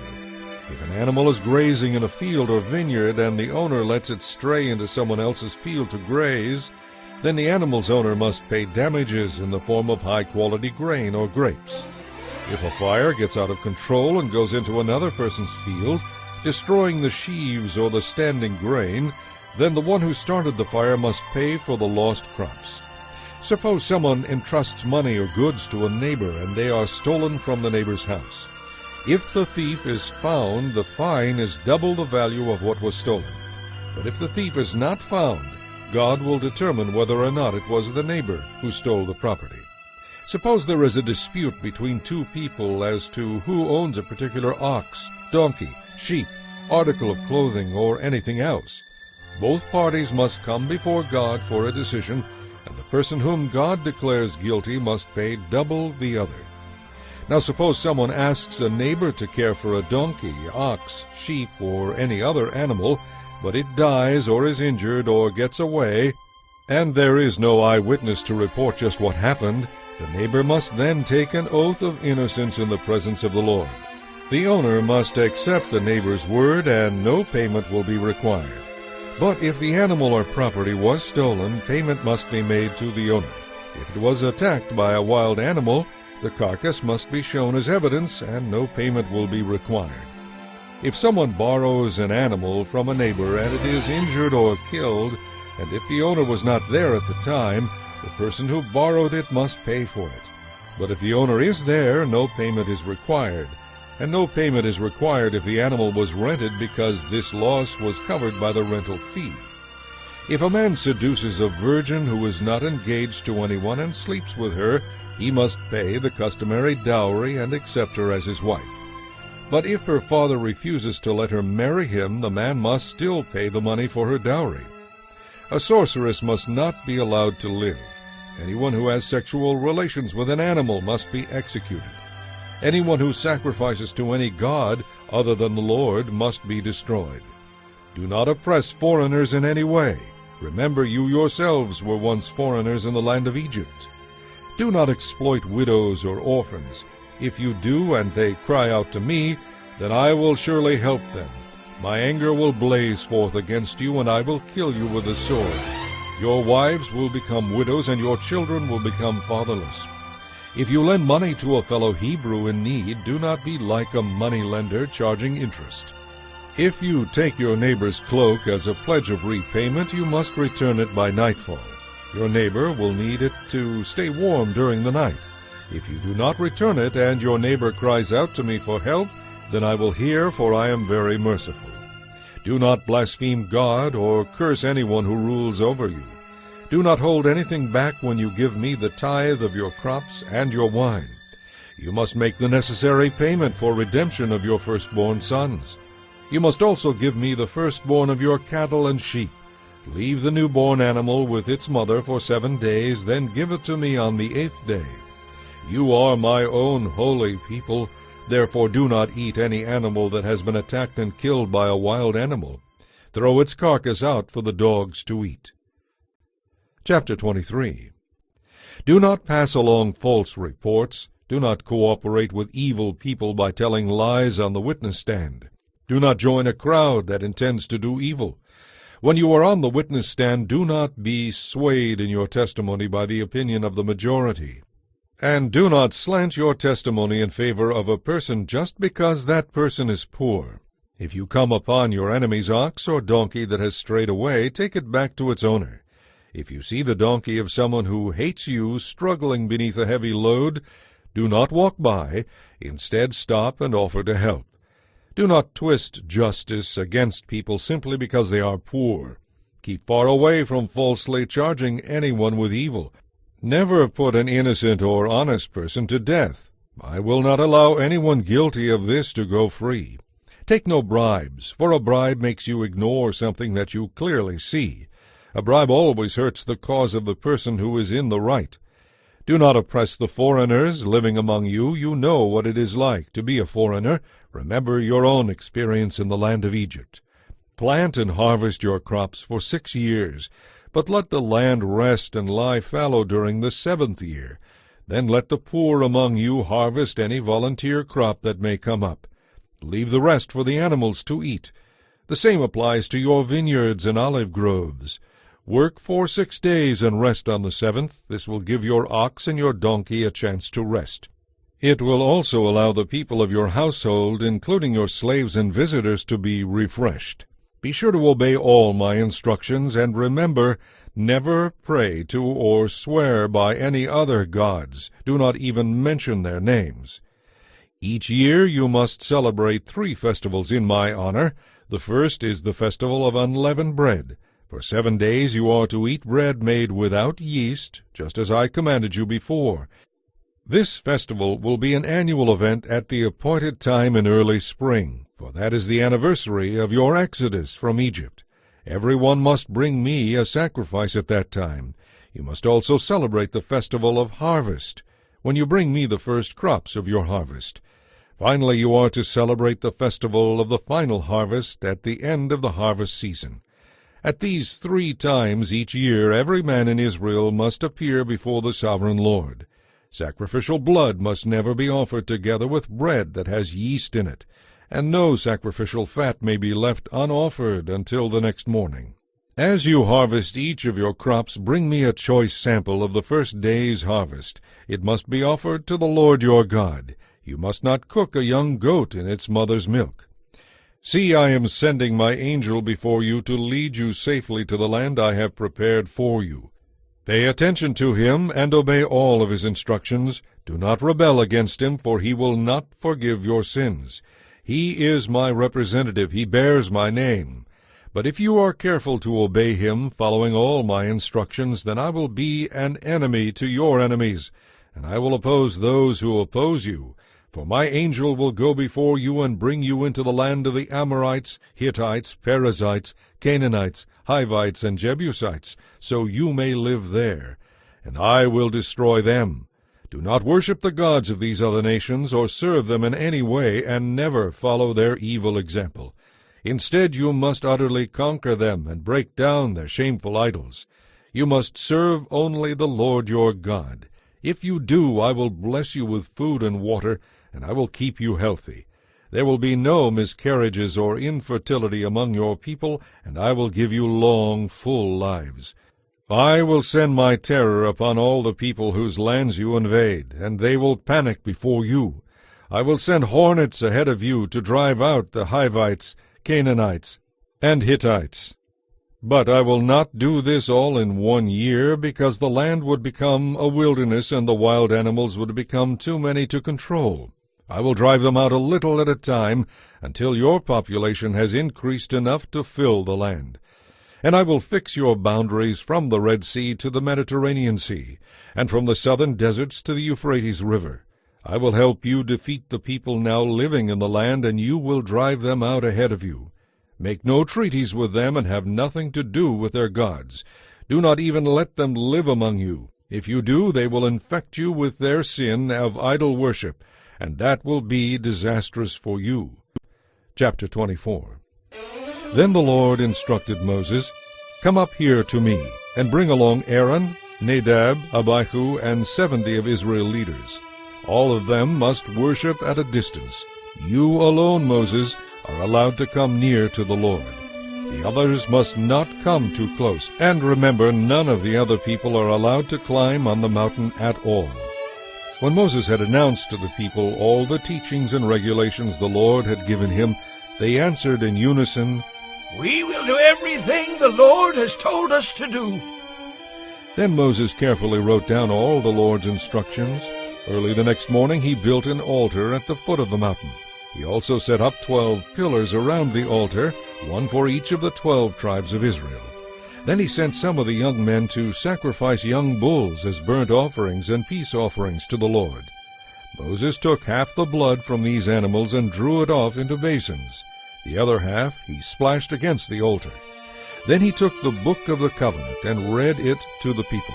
They all responded again, We will do everything the Lord has commanded. We will obey. Then Moses sprinkled the blood from the basins over the people and said, This blood confirms the covenant the Lord has made with you in giving you these laws. Then Moses, Aaron, Nadab, Abihu, and 70 of the leaders of Israel went up the mountain. There they saw the God of Israel. Under his feet there seemed to be a pavement of brilliant sapphire, as clear as the heavens. And though Israel's leaders saw God, he did not destroy them. In fact, they shared a meal together in God's presence. And the Lord said to Moses, Come up to me on the mountain. Stay there while I give you the tablets of stone that I have inscribed with my instructions and commands. Then you will teach the people from them. So Moses and his assistant Joshua climbed up the mountain of God. Moses told the other leaders, Stay here and wait for us until we come back. If there are any problems while I am gone, consult with Aaron and Hur, who are here with you. Then Moses went up the mountain, and the cloud covered it. And the glorious presence of the Lord rested upon Mount Sinai, and the cloud covered it for 6 days.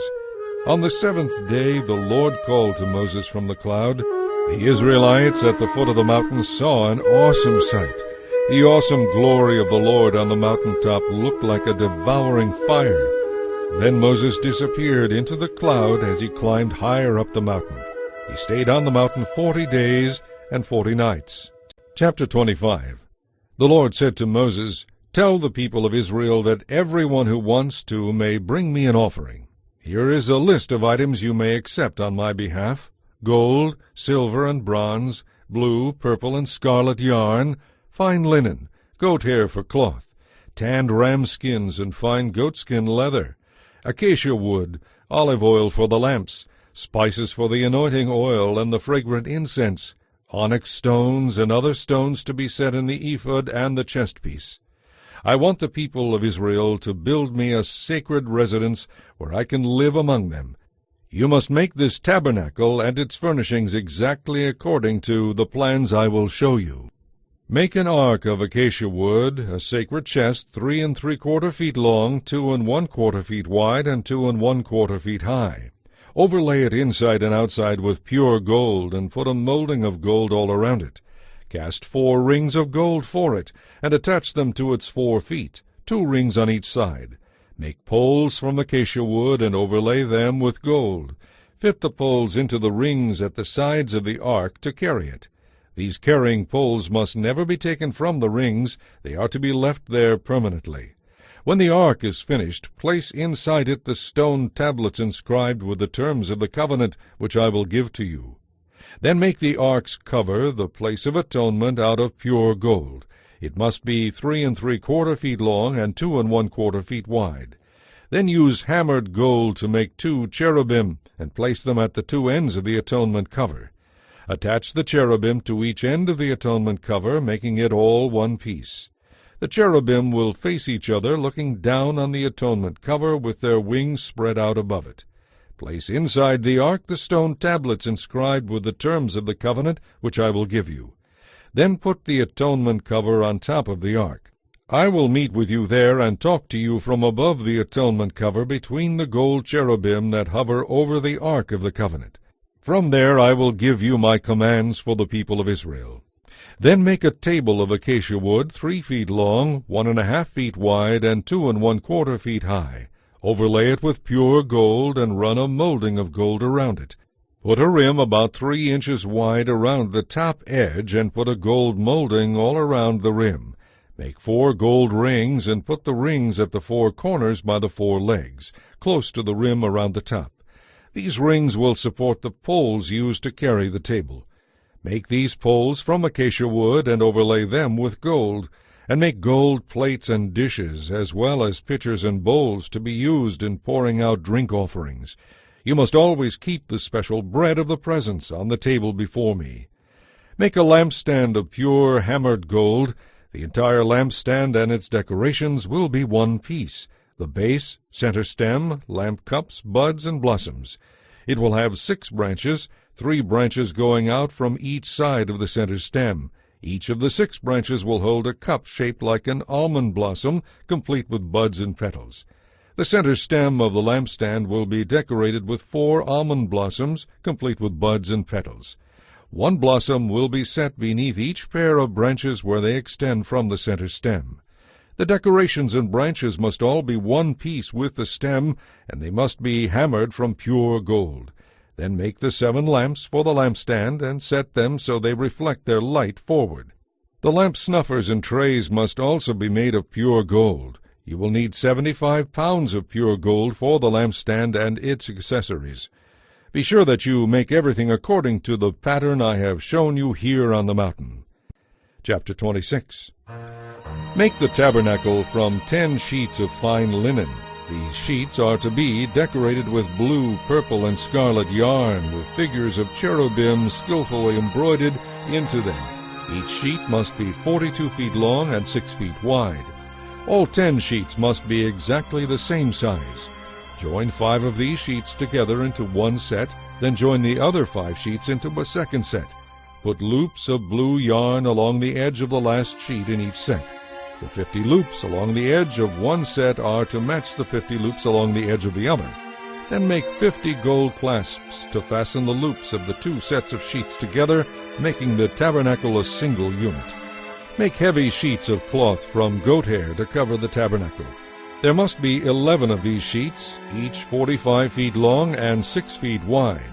All 11 of these sheets must be exactly the same size.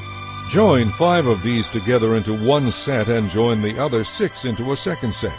The 6th sheet of the second set is to be doubled over at the entrance of the sacred tent.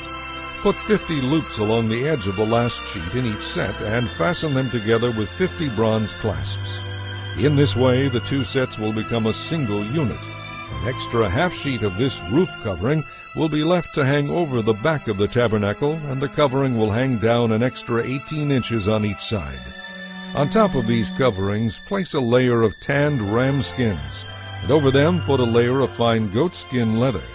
This will complete the roof covering. The framework of the tabernacle will consist of frames made of acacia wood.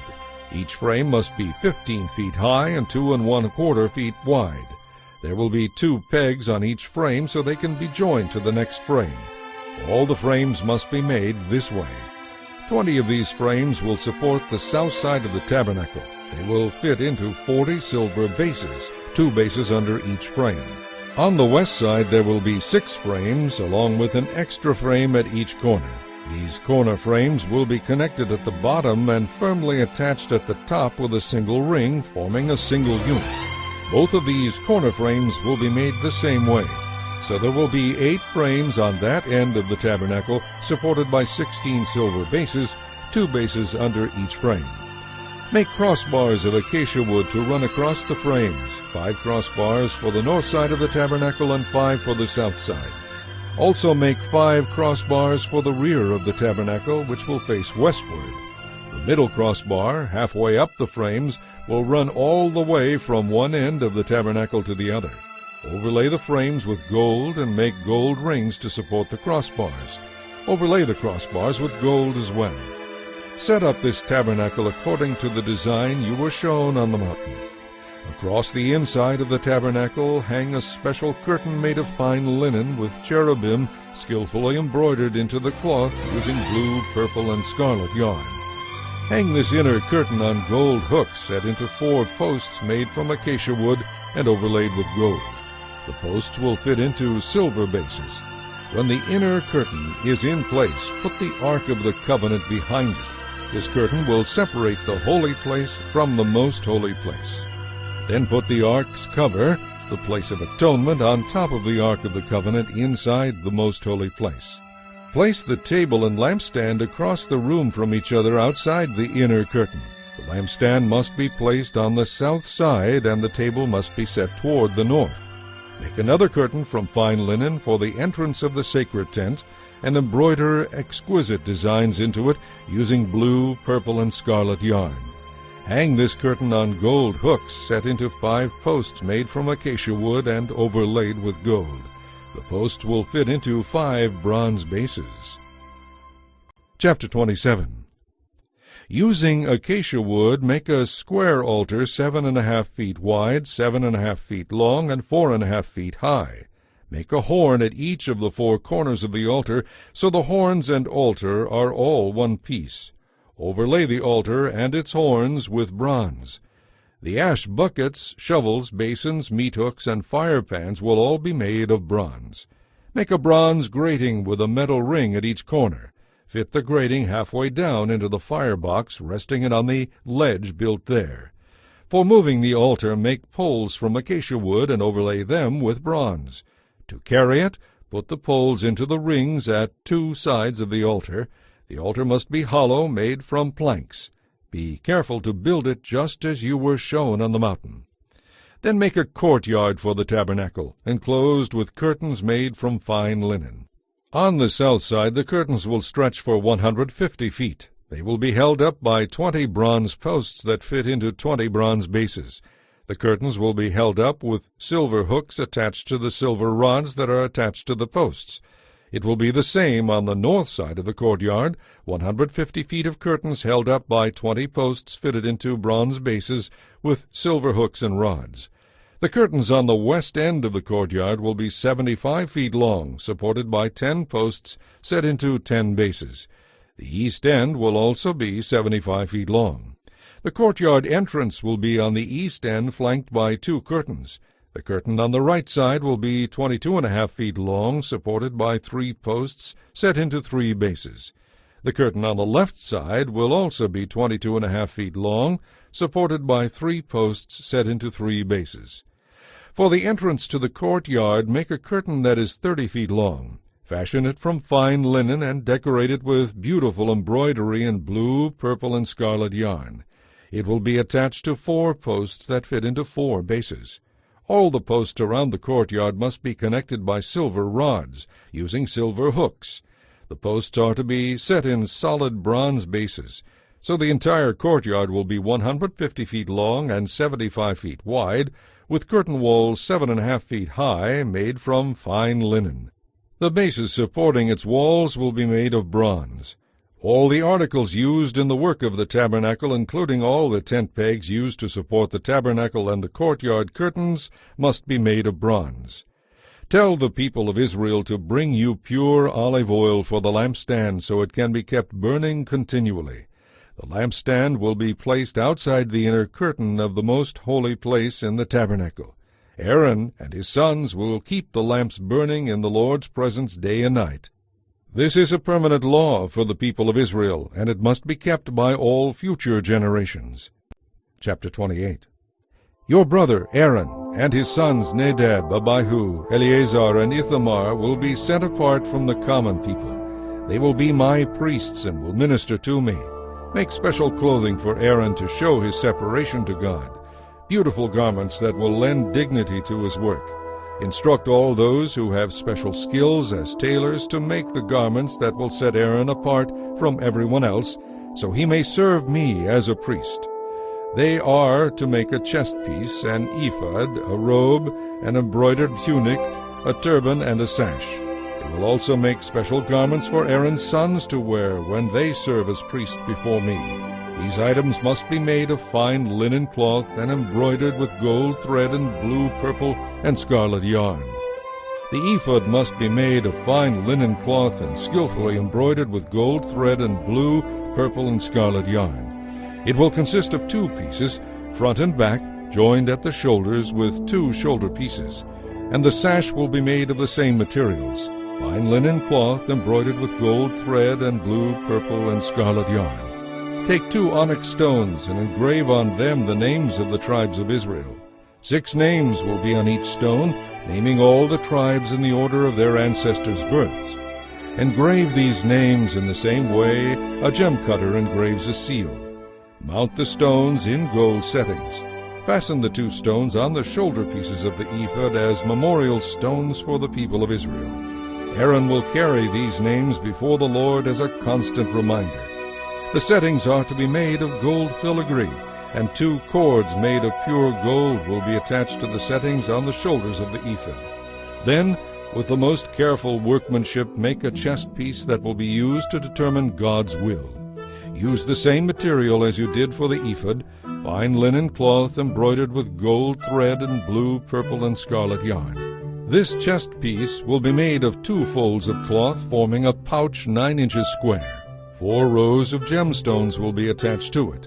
The first row will contain a red carnelian, a chrysolite, and an emerald.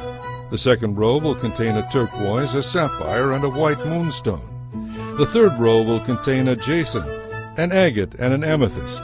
The fourth row will contain a beryl, an onyx, and a jasper. All these stones will be set in gold.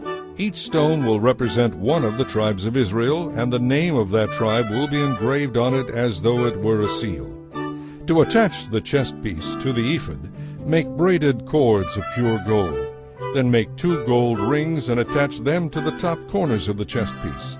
The 2 gold cords will go through the rings on the chest piece, and the ends of the cords will be tied to the gold settings on the shoulder pieces of the ephod. Then make 2 more gold rings and attach them to the 2 lower inside corners of the chest piece next to the ephod. And make 2 more gold rings and attach them to the ephod near the sash. Then attach the bottom rings of the chest piece to the rings on the ephod with blue cords. This will hold the chest piece securely to the ephod above the beautiful sash.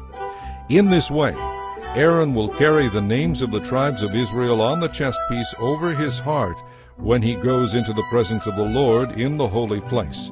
Thus the Lord will be reminded of his people continually. Insert into the pocket of the chest piece the Urim and the Thummim, to be carried over Aaron's heart when he goes into the Lord's presence. Thus Aaron will always carry the objects used to determine the Lord's will for his people whenever he goes in before the Lord. Make the robe of the ephod entirely of blue cloth, with an opening for Aaron's head in the middle of it. The opening will be reinforced by a woven collar so it will not tear. Make pomegranates out of blue, purple, and scarlet yarn, and attach them to the hem of the robe with gold bells between them. The gold bells and pomegranates are to alternate all the way around the hem. Aaron will wear this robe whenever he enters the holy place to minister to the Lord, and the bells will tinkle as he goes in and out of the Lord's presence. If he wears it, he will not die. Next, make a medallion of pure gold. Using the techniques of an engraver, inscribe it with these words, "Set apart as holy to the Lord." This medallion will be attached to the front of Aaron's turban by means of a blue cord. Aaron will wear it on his forehead, thus bearing the guilt connected with any errors regarding the sacred offerings of the people of Israel. He must always wear it, so the Lord will accept the people. Weave Aaron's patterned tunic from fine linen cloth. Fashion the turban out of this linen as well. Also make him an embroidered sash. Then for Aaron's sons make tunics, sashes, and headdresses to give them dignity and respect. Clothe Aaron and his sons with these garments, and then anoint and ordain them. Set them apart as holy, so they can serve as my priests. Also make linen underclothes for them, to be worn next to their bodies, reaching from waist to thigh. These must be worn whenever Aaron and his sons enter the tabernacle or approach the altar in the holy place to perform their duties. Thus they will not incur guilt and die. This law is permanent for Aaron and his descendants. Chapter 29. This is the ceremony for the dedication of Aaron and his sons as priests. Take a young bull and 2 rams with no physical defects. Then using fine wheat flour and no yeast, make loaves of bread, thin cakes mixed with olive oil, and wafers with oil poured over them. Place these various kinds of bread in a single basket, and present them at the entrance of the tabernacle, along with the young bull and the 2 rams. Present Aaron and his sons at the entrance of the tabernacle, and wash them with water. Then put Aaron's tunic on him, along with the embroidered robe of the ephod itself, the chestpiece, and the sash. And place on his head the turban with the gold medallion. Then take the anointing oil and pour it over his head. Next present his sons, and dress them in their tunics, with their woven sashes and their headdresses. They will then be priests forever. In this way you will ordain Aaron and his sons. Then bring the young bull to the entrance of the tabernacle, and Aaron and his sons will lay their hands on its head. You will then slaughter it in the Lord's presence at the entrance of the tabernacle. Smear some of its blood on the horns of the altar with your finger, and pour out the rest at the base of the altar. Take all the fat that covers the internal organs, also the long lobe of the liver and the 2 kidneys with their fat, and burn them on the altar. Then take the carcass, including the skin and the dung, outside the camp, and burn it as a sin offering. Next Aaron and his sons must lay their hands on the head of one of the rams, as it is slaughtered. Its blood will be collected and sprinkled on the sides of the altar. Cut up the ram, and wash off the internal organs and the legs. Set them alongside the head and the other pieces of the body, and burn them all on the altar. This is a burnt offering to the Lord, which is very pleasing to him. Now take the other ram, and have Aaron and his sons lay their hands on its head, as it is slaughtered. Collect the blood, and place some of it on the tip of the right earlobes of Aaron and his sons. Also put it on their right thumbs and the big toes of their right feet. Sprinkle the rest of the blood on the sides of the altar. Then take some of the blood from the altar, and mix it with some of the anointing oil. Sprinkle it on Aaron and his sons and on their clothes. In this way they and their clothing will be set apart as holy to the Lord. Since this is the ram for the ordination of Aaron and his sons, take the fat of the ram, including the fat tail and the fat that covers the internal organs. Also take the long lobe of the liver, the 2 kidneys with their fat, and the right thigh. Then take 1 loaf of bread, 1 cake mixed with olive oil, and 1 wafer from the basket of yeastless bread that was placed before the Lord. Put all these in the hands of Aaron and his sons to be lifted up as a special gift to the Lord. Afterward take the bread from their hands and burn it on the altar as a burnt offering that will be pleasing to the Lord.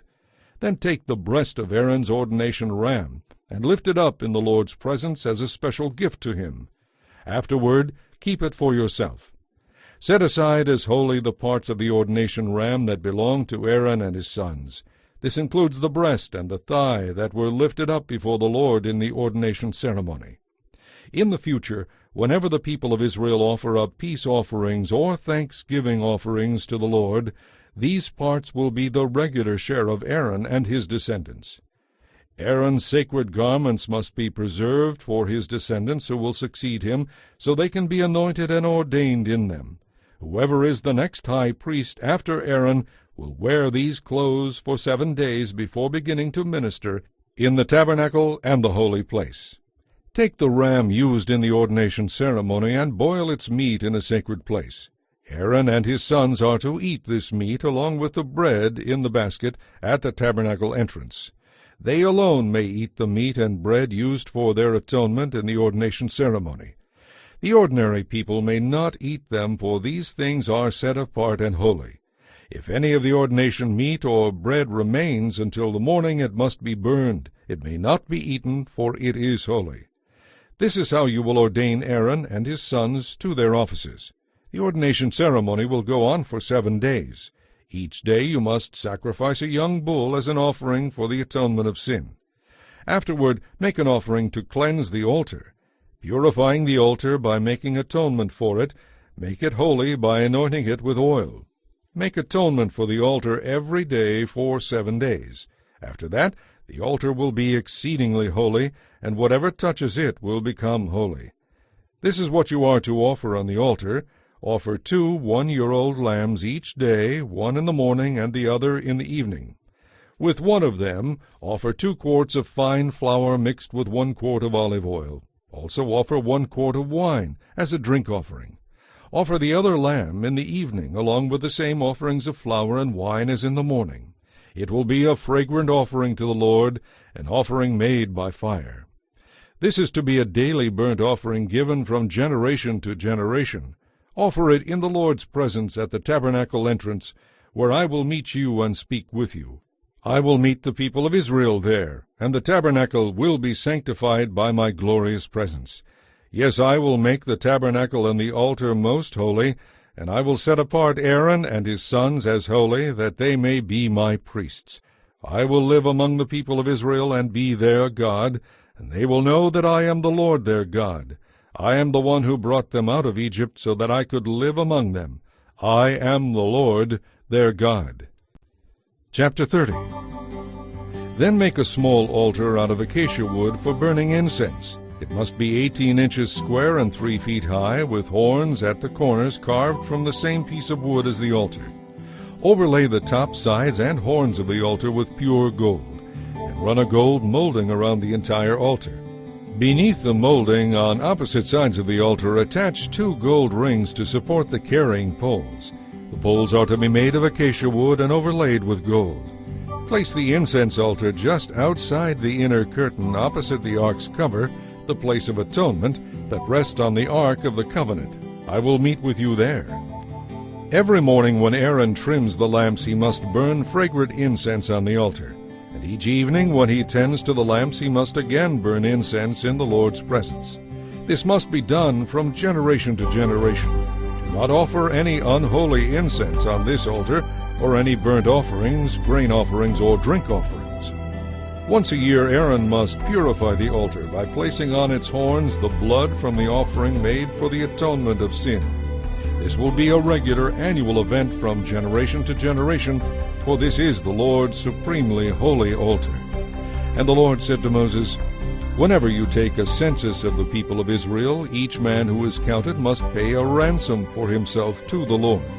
Then there will be no plagues among the people as you count them. His payment to the Lord will be 1/5 of an ounce of silver. All who have reached their 20th birthday must give this offering to the Lord.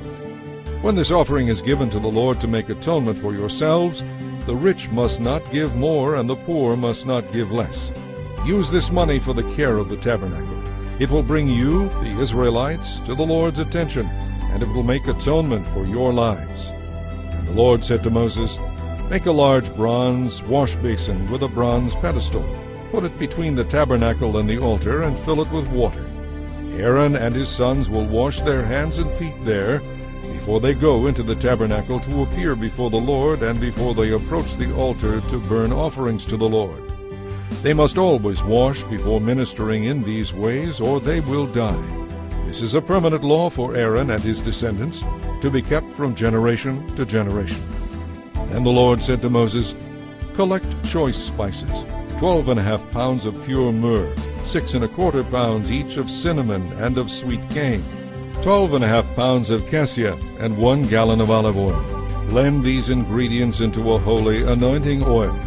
Use this scented oil to anoint the tabernacle, the ark of the covenant, the table and all its utensils, the lampstand and all its accessories, the incense altar, the the altar of burnt offering with all its utensils, and the large wash basin with its pedestal. Sanctify them to make them entirely holy. After this, whatever touches them will become holy. Use this oil also to anoint Aaron and his sons, sanctifying them so they can minister before me as priests. Say to the people of Israel, this will always be my holy anointing oil. It must never be poured on the body of an ordinary person, and you must never make any of it for yourselves. It is holy, and you must treat it as holy. Anyone who blends scented oil like it, or puts any of it on someone who is not a priest, will be cut off from the community. These were the Lord's instructions to Moses concerning the incense. Gather sweet spices, resin, droplets, mollusk scent, galbanum, and pure frankincense, weighing out the same amounts of each. Using the usual techniques of the incense maker, refine it to produce a pure and holy incense. Beat some of it very fine and put some of it in front of the Ark of the Covenant, where I will meet with you in the tabernacle. This incense is most holy. Never make this incense for yourselves. It is reserved for the Lord, and you must treat it as holy. Those who make it for their own enjoyment will be cut off from the community. Chapter 31. The Lord also said to Moses, Look, I have chosen Bezalel, son of Uri, grandson of Hur, of the tribe of Judah. I have filled him with the Spirit of God, giving him great wisdom, intelligence, and skill in all kinds of crafts. He is able to create beautiful objects from gold, silver, and bronze. He is skilled in cutting and setting gemstones, and in carving wood. Yes, he is a master at every craft. And I have appointed Aholiab, son of Ahisamach, of the tribe of Dan, to be his assistant. Moreover, I have given special skill to all the naturally talented craftsmen, so they can make all the things I have instructed you to make: the tabernacle itself, the Ark of the Covenant, the Ark's cover, the place of atonement, all the furnishings of the tabernacle, the table and all its utensils, the gold lampstand with all its accessories, the incense altar, the altar of burnt offering with all its utensils, the wash basin and its pedestal, the beautifully stitched holy garments for Aaron the priest, and the garments for his sons to wear as they minister as priests, the anointing oil, and the special incense for the holy place. They must follow exactly all the instructions I have given you. The Lord gave these further instructions to Moses. Tell the people of Israel to keep my Sabbath day, for the Sabbath is a sign of the covenant between me and you forever. It helps you to remember that I am the Lord, who makes you holy. Yes, keep the Sabbath day, for it is holy. Anyone who desecrates it must die. Anyone who works on that day will be cut off from the community. Work 6 days only, but the seventh day must be a day of total rest. I repeat, because the Lord considers it a holy day, anyone who works on the Sabbath must be put to death. The people of Israel must keep the Sabbath day forever. It is a permanent sign of my covenant with them. For in 6 days the Lord made heaven and earth, but he rested on the seventh day and was refreshed. Then as the Lord finished speaking with Moses on Mount Sinai, he gave him the 2 stone tablets inscribed with the terms of the covenant, written by the finger of God. Chapter 32. When Moses failed to come back down the mountain right away, the people went to Aaron. Look, They said, make us some gods who can lead us. This man Moses, who brought us here from Egypt, has disappeared. We don't know what has happened to him. So Aaron said, Tell your wives and sons and daughters to take off their gold earrings and then bring them to me. All the people obeyed Aaron and brought him their gold earrings. Then Aaron took the gold, melted it down, and molded and tooled it into the shape of a calf. The people exclaimed, O Israel, these are the gods who brought you out of Egypt. When Aaron saw how excited the people were about it, he built an altar in front of the calf and announced, Tomorrow there will be a festival to the Lord. So the people got up early the next morning to sacrifice burnt offerings and peace offerings. After this they celebrated with feasting and drinking and indulged themselves in pagan revelry. Then the Lord told Moses, Quick, go down the mountain. The people you brought from Egypt have defiled themselves. They have already turned from the way I commanded them to live. They have made an idol shaped like a calf, and they have worshipped and sacrificed to it. They are saying, "These are your gods, O Israel, who brought you out of Egypt." Then the Lord said, "I have seen how stubborn and rebellious these people are.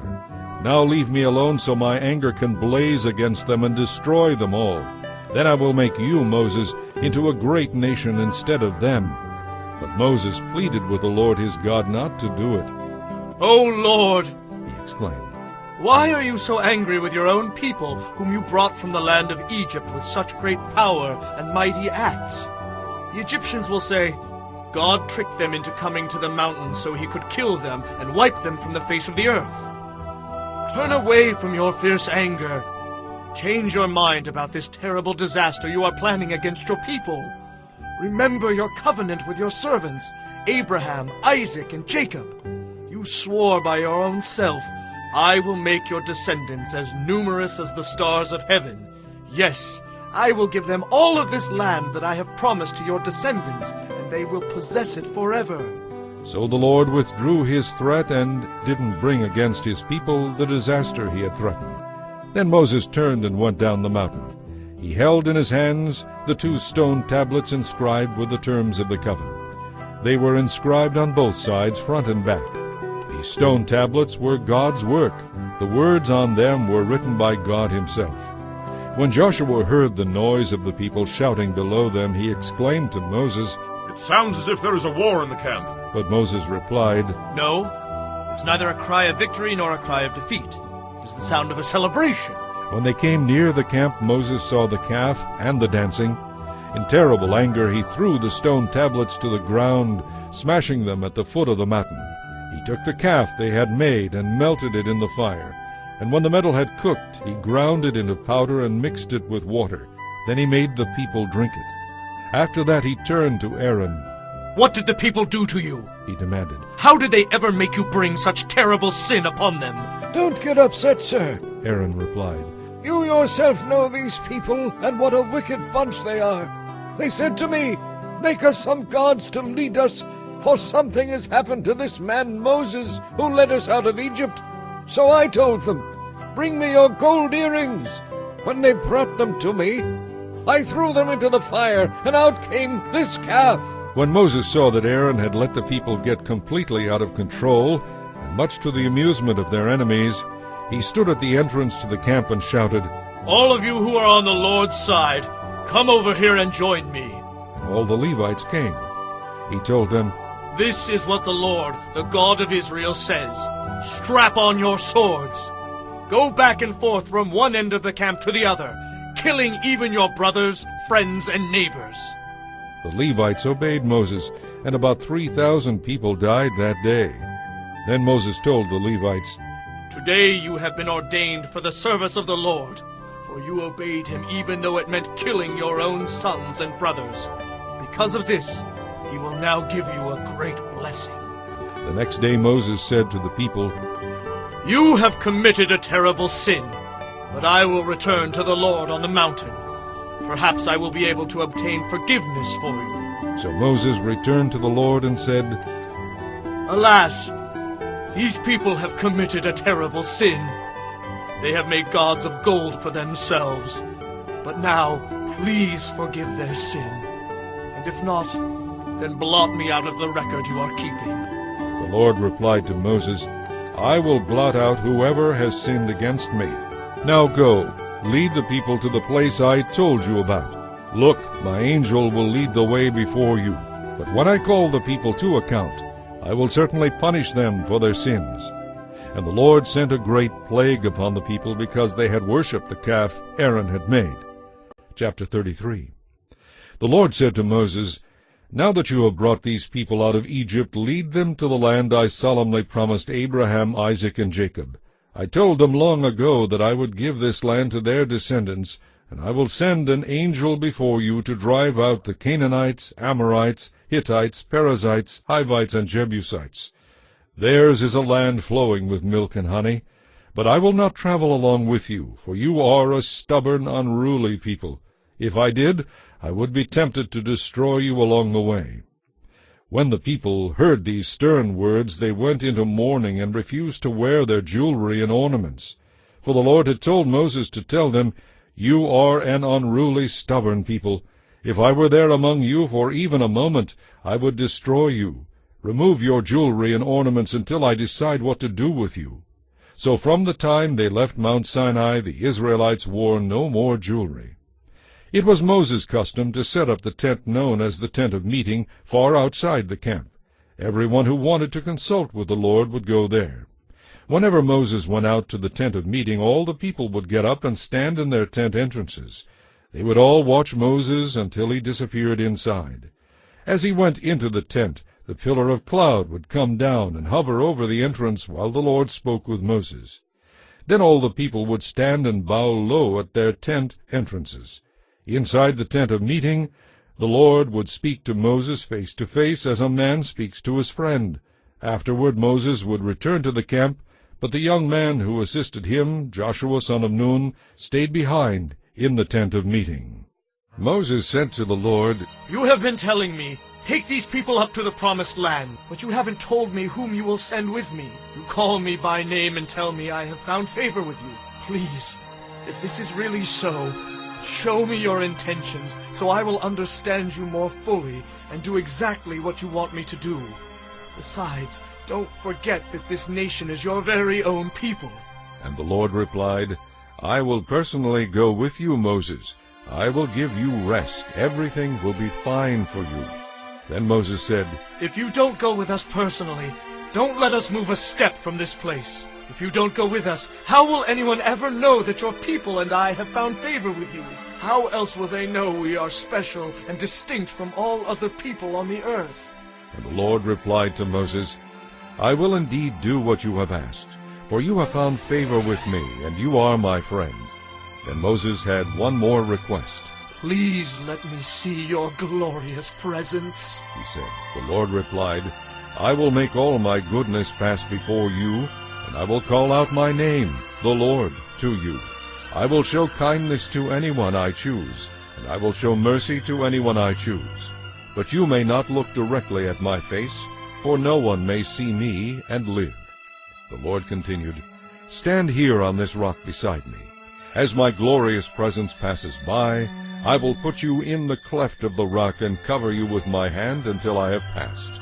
Then I will remove my hand, and you will see me from behind, but my face will not be seen."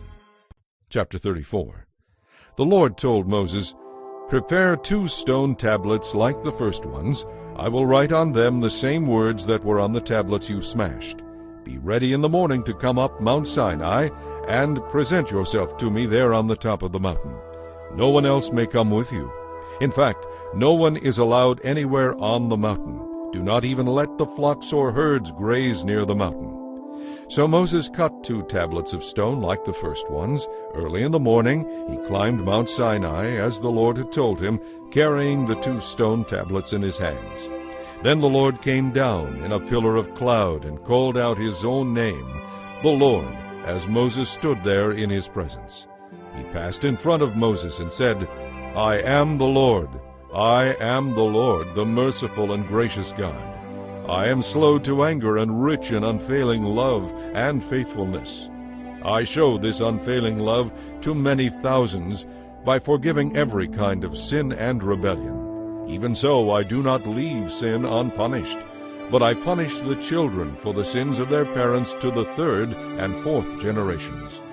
Moses immediately fell to the ground and worshipped, and he said, "If it is true that I have found favor in your sight, O Lord, then please go with us. Yes, this is an unruly and stubborn people, but please pardon our iniquity and our sins.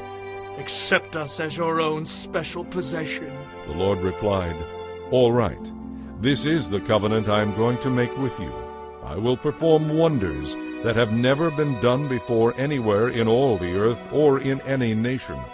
And all the people around you will see the power of the Lord, the awesome power I will display through you. Your responsibility is to obey all the commands I am giving you today. Then I will surely drive out all those who stand in your way, the Amorites, Canaanites, Hittites, Perizzites, Hivites, and Jebusites. Be very careful never to make treaties with the people in the land where you are going. If you do, you soon will be following their evil ways. Instead, you must break down their pagan altars, smash the sacred pillars they worship, and cut down their carved images. You must worship no other gods, but only the Lord, for he is a God who is passionate about his relationship with you. Do not make treaties of any kind with the people living in the land. They are spiritual prostitutes, committing adultery against me by sacrificing to their gods. If you make peace with them, they will invite you to go with them to worship their gods, and you are likely to do it. And you will accept their daughters, who worship other gods, as wives for your sons. Then they will cause your sons to commit adultery against me by worshiping other gods. You must make no gods for yourselves at all. Be sure to celebrate the festival of unleavened bread for 7 days, just as I instructed you, at the appointed time each year in early spring, for that was when you left Egypt. Every firstborn male belongs to me of both cattle and sheep. A firstborn male donkey may be redeemed from the Lord by presenting a lamb in its place. But if you decide not to make the exchange, you must kill the donkey by breaking its neck. However, you must redeem every firstborn son. No one is allowed to appear before me without a gift. 6 days are set aside for work, but on the Sabbath day you must rest, even during the seasons of plowing and harvest. And you must remember to celebrate the festival of harvest with the first crop of the wheat harvest, and celebrate the festival of the final harvest at the end of the harvest season. 3 times each year all the men of Israel must appear before the sovereign Lord, the God of Israel. No one will attack and conquer your land when you go to appear before the Lord your God those 3 times each year. I will drive out the nations that stand in your way, and will enlarge your boundaries. You must not offer bread made with yeast as a sacrifice to me, and none of the meat of the Passover lamb may be kept over until the following morning. You must bring the best of the first of each year's crop to the house of the Lord your God. You must not cook a young goat in its mother's milk. And the Lord said to Moses, Write down all these instructions, for they represent the terms of my covenant with you and with Israel. Moses was up on the mountain with the Lord 40 days and 40 nights. In all that time he neither ate nor drank. At that time he wrote the terms of the covenant, the 10 commandments, on the stone tablets. When Moses came down the mountain carrying the stone tablets inscribed with the terms of the covenant, he wasn't aware that his face glowed because he had spoken to the Lord face to face. And when Aaron and the people of Israel saw the radiance of Moses' face, they were afraid to come near him. But Moses called to them and asked Aaron and the community leaders to come over and talk with him. Then all the people came, and Moses gave them the instructions the Lord had given him on Mount Sinai. When Moses had finished speaking with them, he put a veil over his face. But whenever he went into the tent of meeting to speak with the Lord, he removed the veil until he came out again. Then he would give the people whatever instructions the Lord had given him, and the people would see his face aglow. Afterward he would put the veil on again until he returned to speak with the Lord. Chapter 35. Now Moses called a meeting of all the people and told them, You must obey these instructions from the Lord. Each week, work for 6 days only. The 7th day is a day of total rest, a holy day that belongs to the Lord. Anyone who works on that day will die. Do not even light fires in your homes on that day.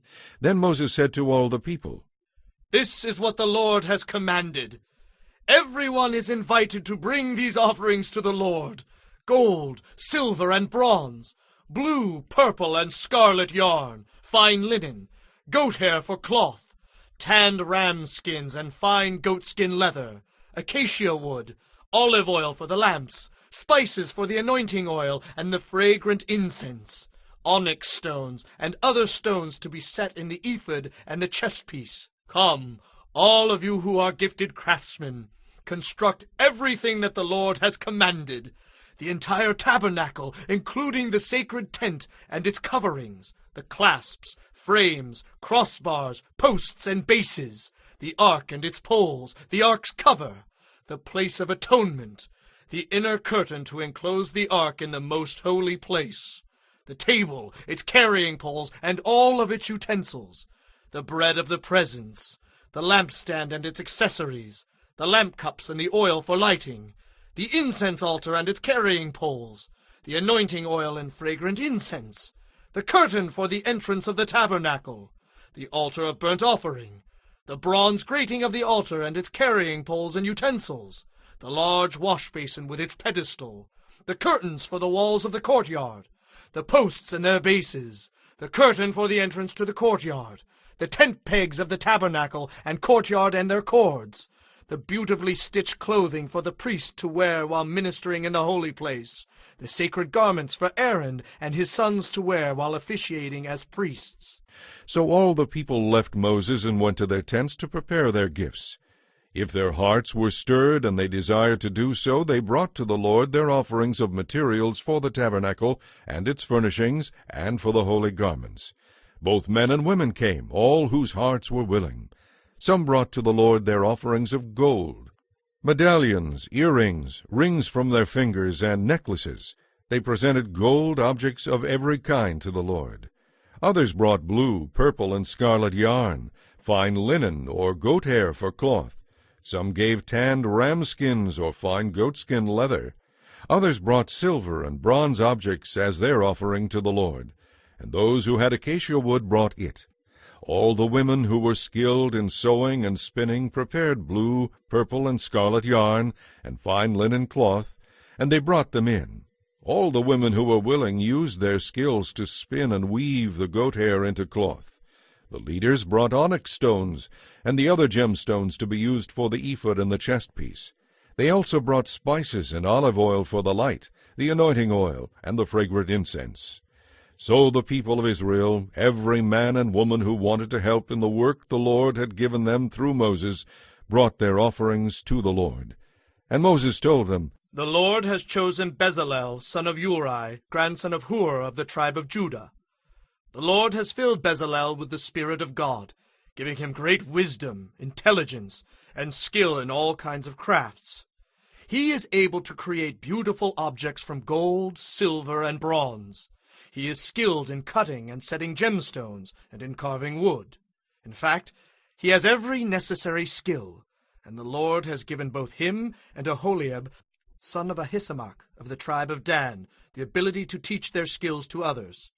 The Lord has given them special skills as jewelers, designers, weavers, and embroiderers in blue, purple, and scarlet yarn on fine linen cloth. They excel in all the crafts needed for the work."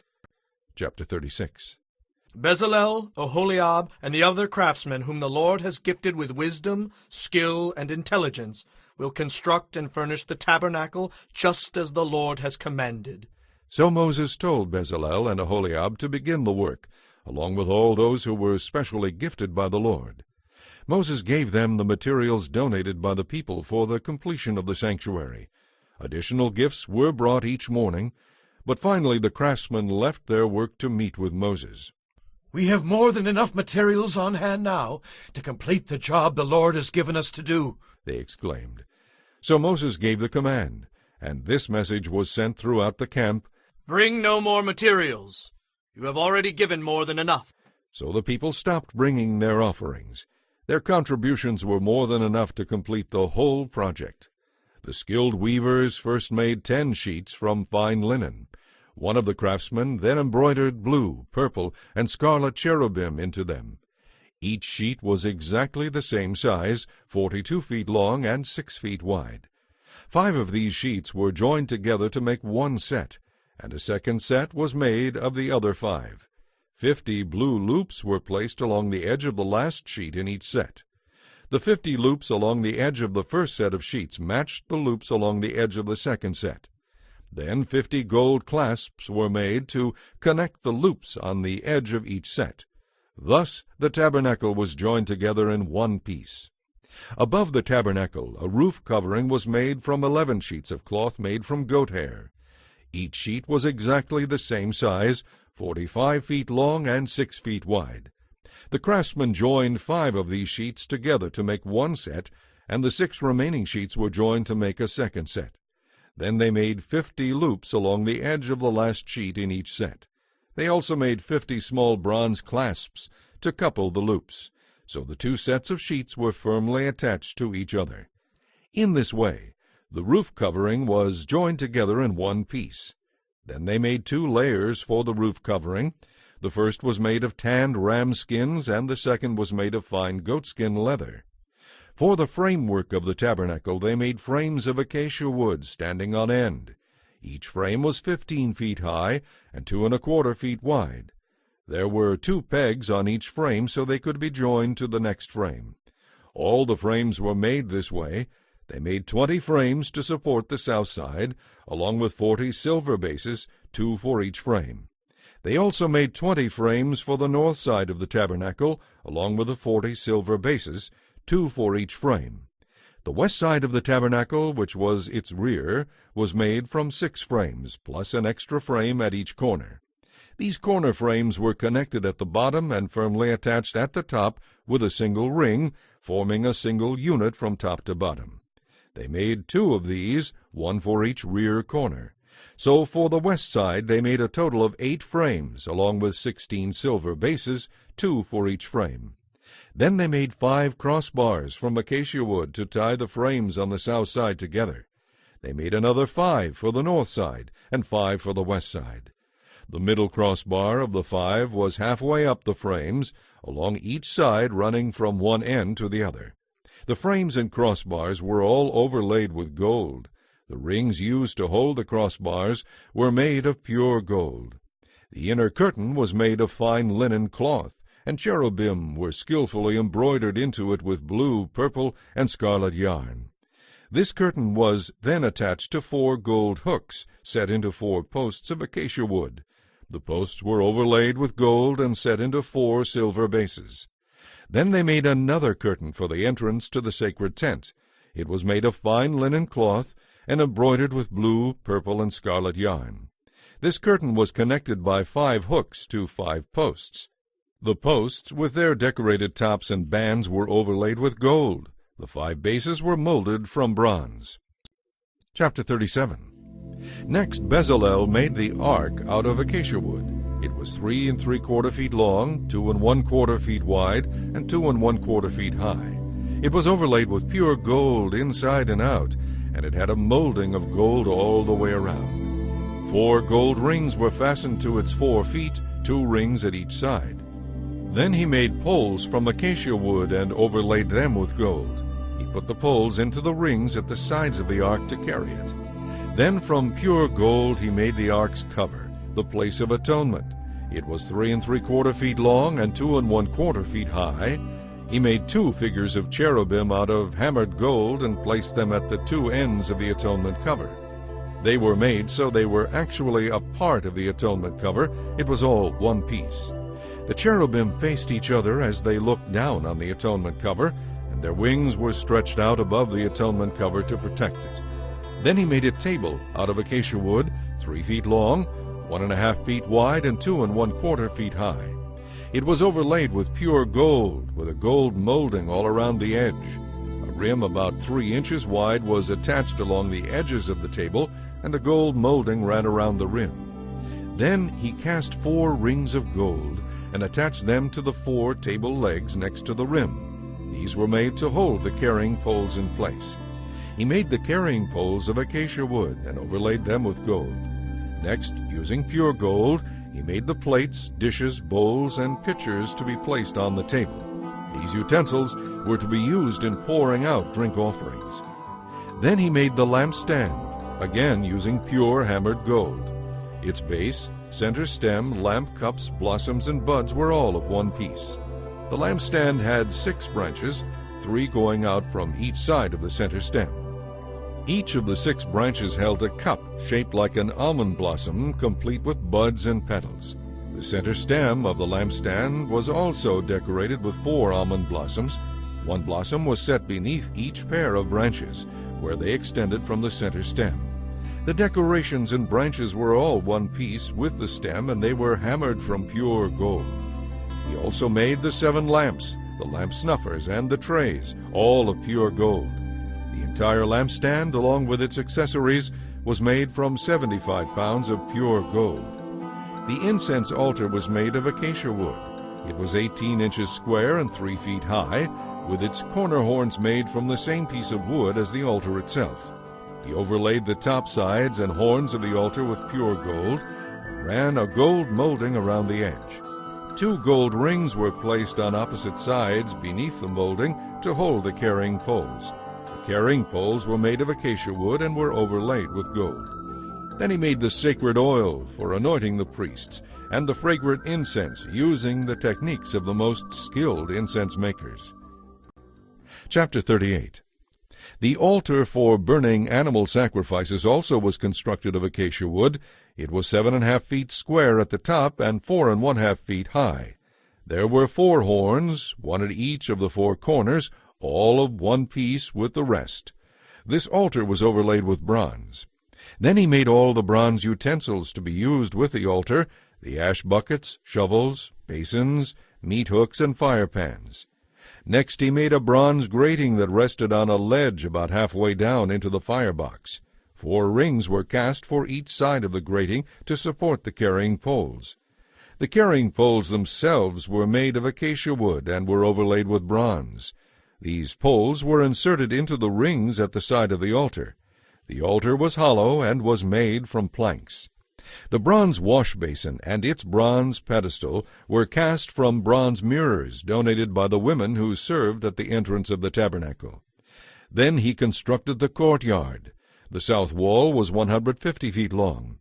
It consisted of curtains made of fine linen. There were 20 posts, each with its own bronze base, and there were silver hooks and rods to hold up the curtains.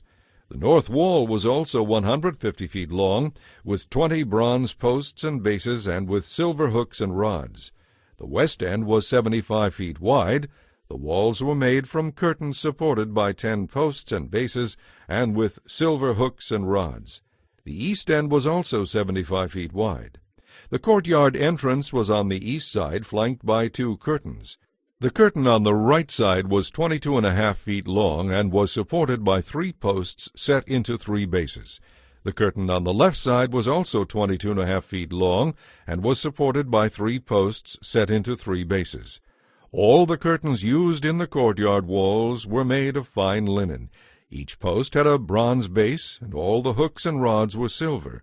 The tops of the posts were overlaid with silver, and the rods to hold up the curtains were solid silver. The curtain that covered the entrance to the courtyard was made of fine linen cloth and embroidered with blue, purple, and scarlet yarn. It was 30 feet long and 7.5 feet high, just like the curtains of the courtyard walls. It was supported by 4 posts set into 4 bronze bases. The tops of the posts were overlaid with silver, and the hooks and rods were also made of silver. All the tent pegs used in the tabernacle and courtyard were made of bronze. Here is an inventory of the materials used in building the tabernacle of the covenant. Moses directed the Levites to compile the figures, and Ithamar, son of Aaron, the priest, served as recorder. Bezalel, son of Uri, grandson of Hur, of the tribe of Judah, was in charge of the whole project, just as the Lord had commanded Moses. He was assisted by Aholiab, son of Ahisamach, of the tribe of Dan, a craftsman expert at engraving, designing, and embroidering blue, purple, and scarlet yarn on fine linen cloth. The people brought gifts of gold totaling about 2,200 pounds, all of which was used throughout the tabernacle. The amount of silver that was given was about 7,545 pounds. It came from the tax of 1/5 of an ounce of silver collected from each of those registered in the census. This included all the men who were 20 years old or older, 603,550 in all. The 100 bases for the frames of the sanctuary walls and for the posts supporting the inner curtain required 7,500 pounds of silver, about 75 pounds for each base. The rest of the silver, about 45 pounds, was used to make the rods and hooks and to overlay the tops of the posts. The people also brought 5,310 pounds of bronze, which was used for casting the bases for the posts at the entrance to the tabernacle, and for the bronze altar with its bronze grating and altar utensils. Bronze was also used to make the bases for the posts that supported the curtains around the courtyard, the bases for the curtain at the entrance of the courtyard, and all the tent pegs used to hold the curtains of the courtyard in place. Chapter 39.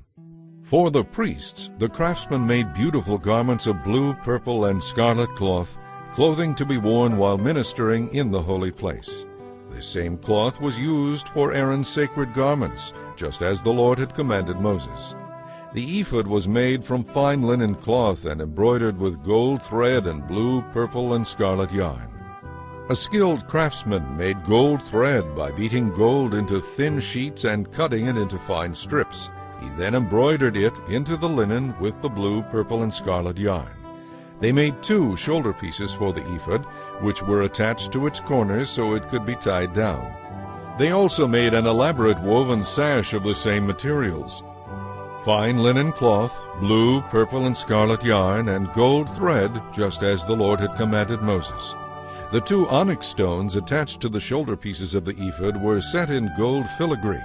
The stones were engraved with the names of the tribes of Israel, just as initials are engraved on a seal. These stones served as reminders to the Lord concerning the people of Israel. All this was done just as the Lord had commanded Moses.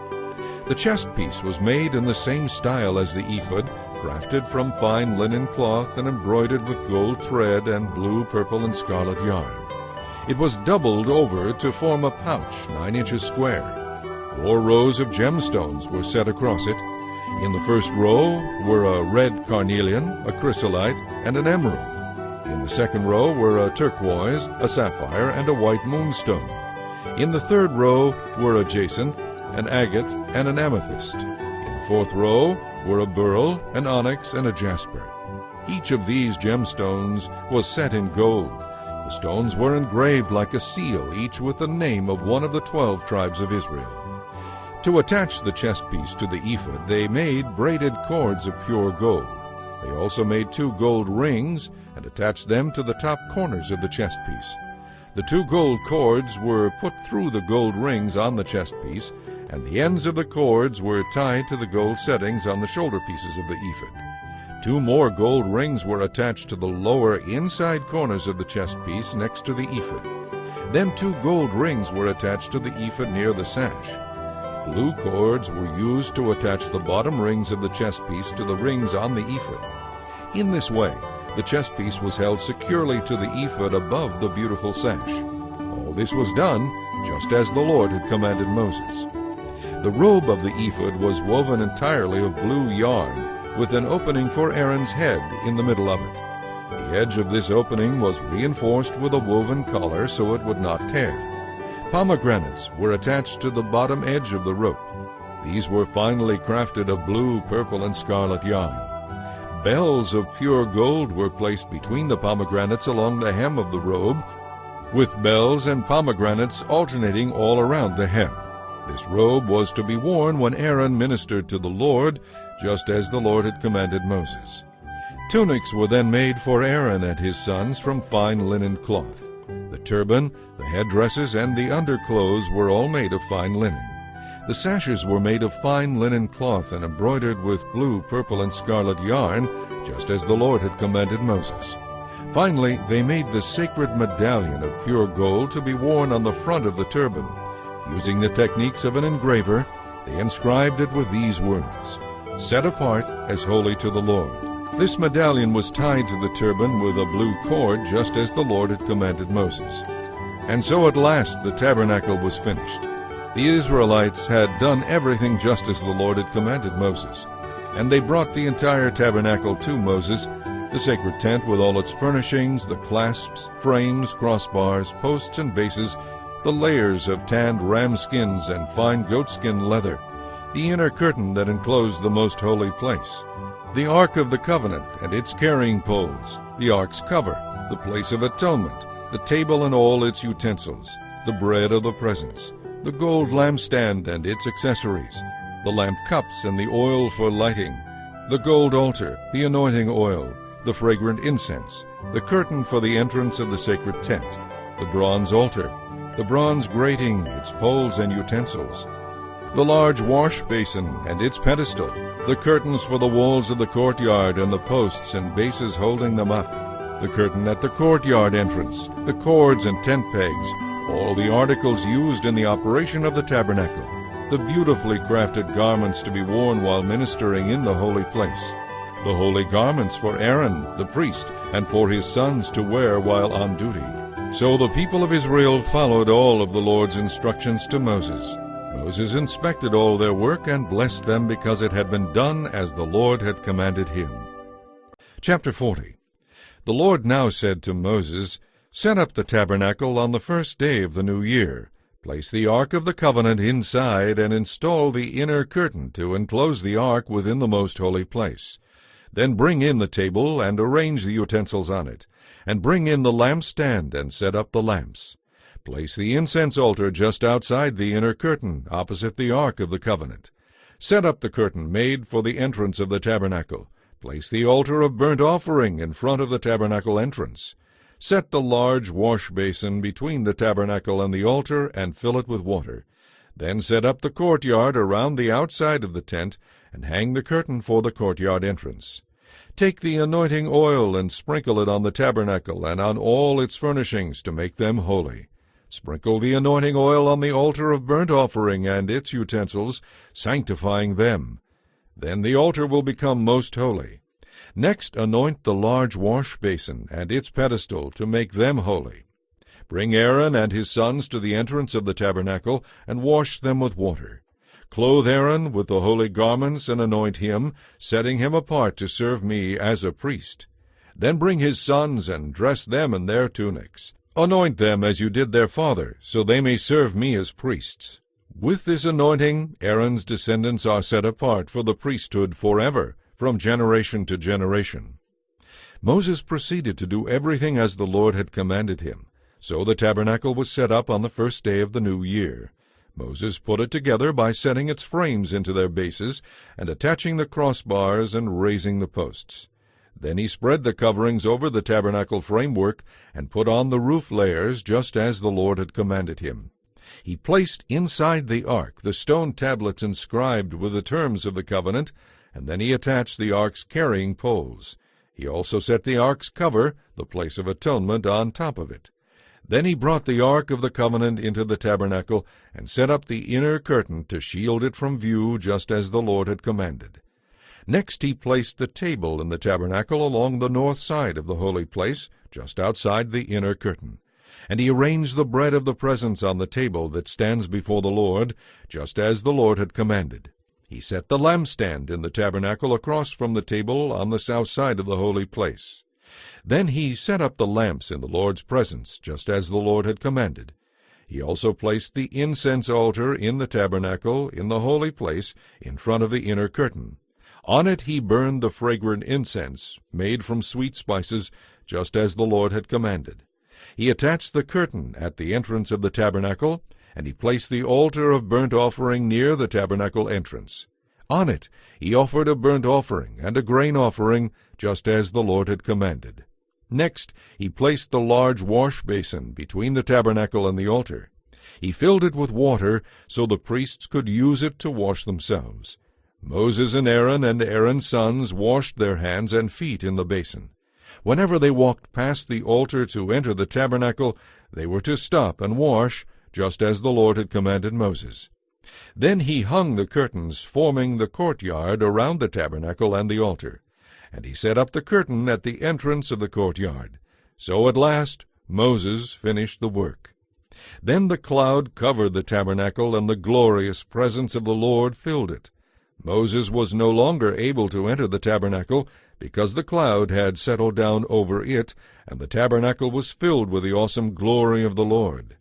Now whenever the cloud lifted from the tabernacle and moved, the people of Israel would set out on their journey, following it. But if the cloud stayed, they would stay until it moved again. The cloud of the Lord rested on the tabernacle during the day, and at night there was fire in the cloud, so all the people of Israel could see it. This continued throughout all their journeys.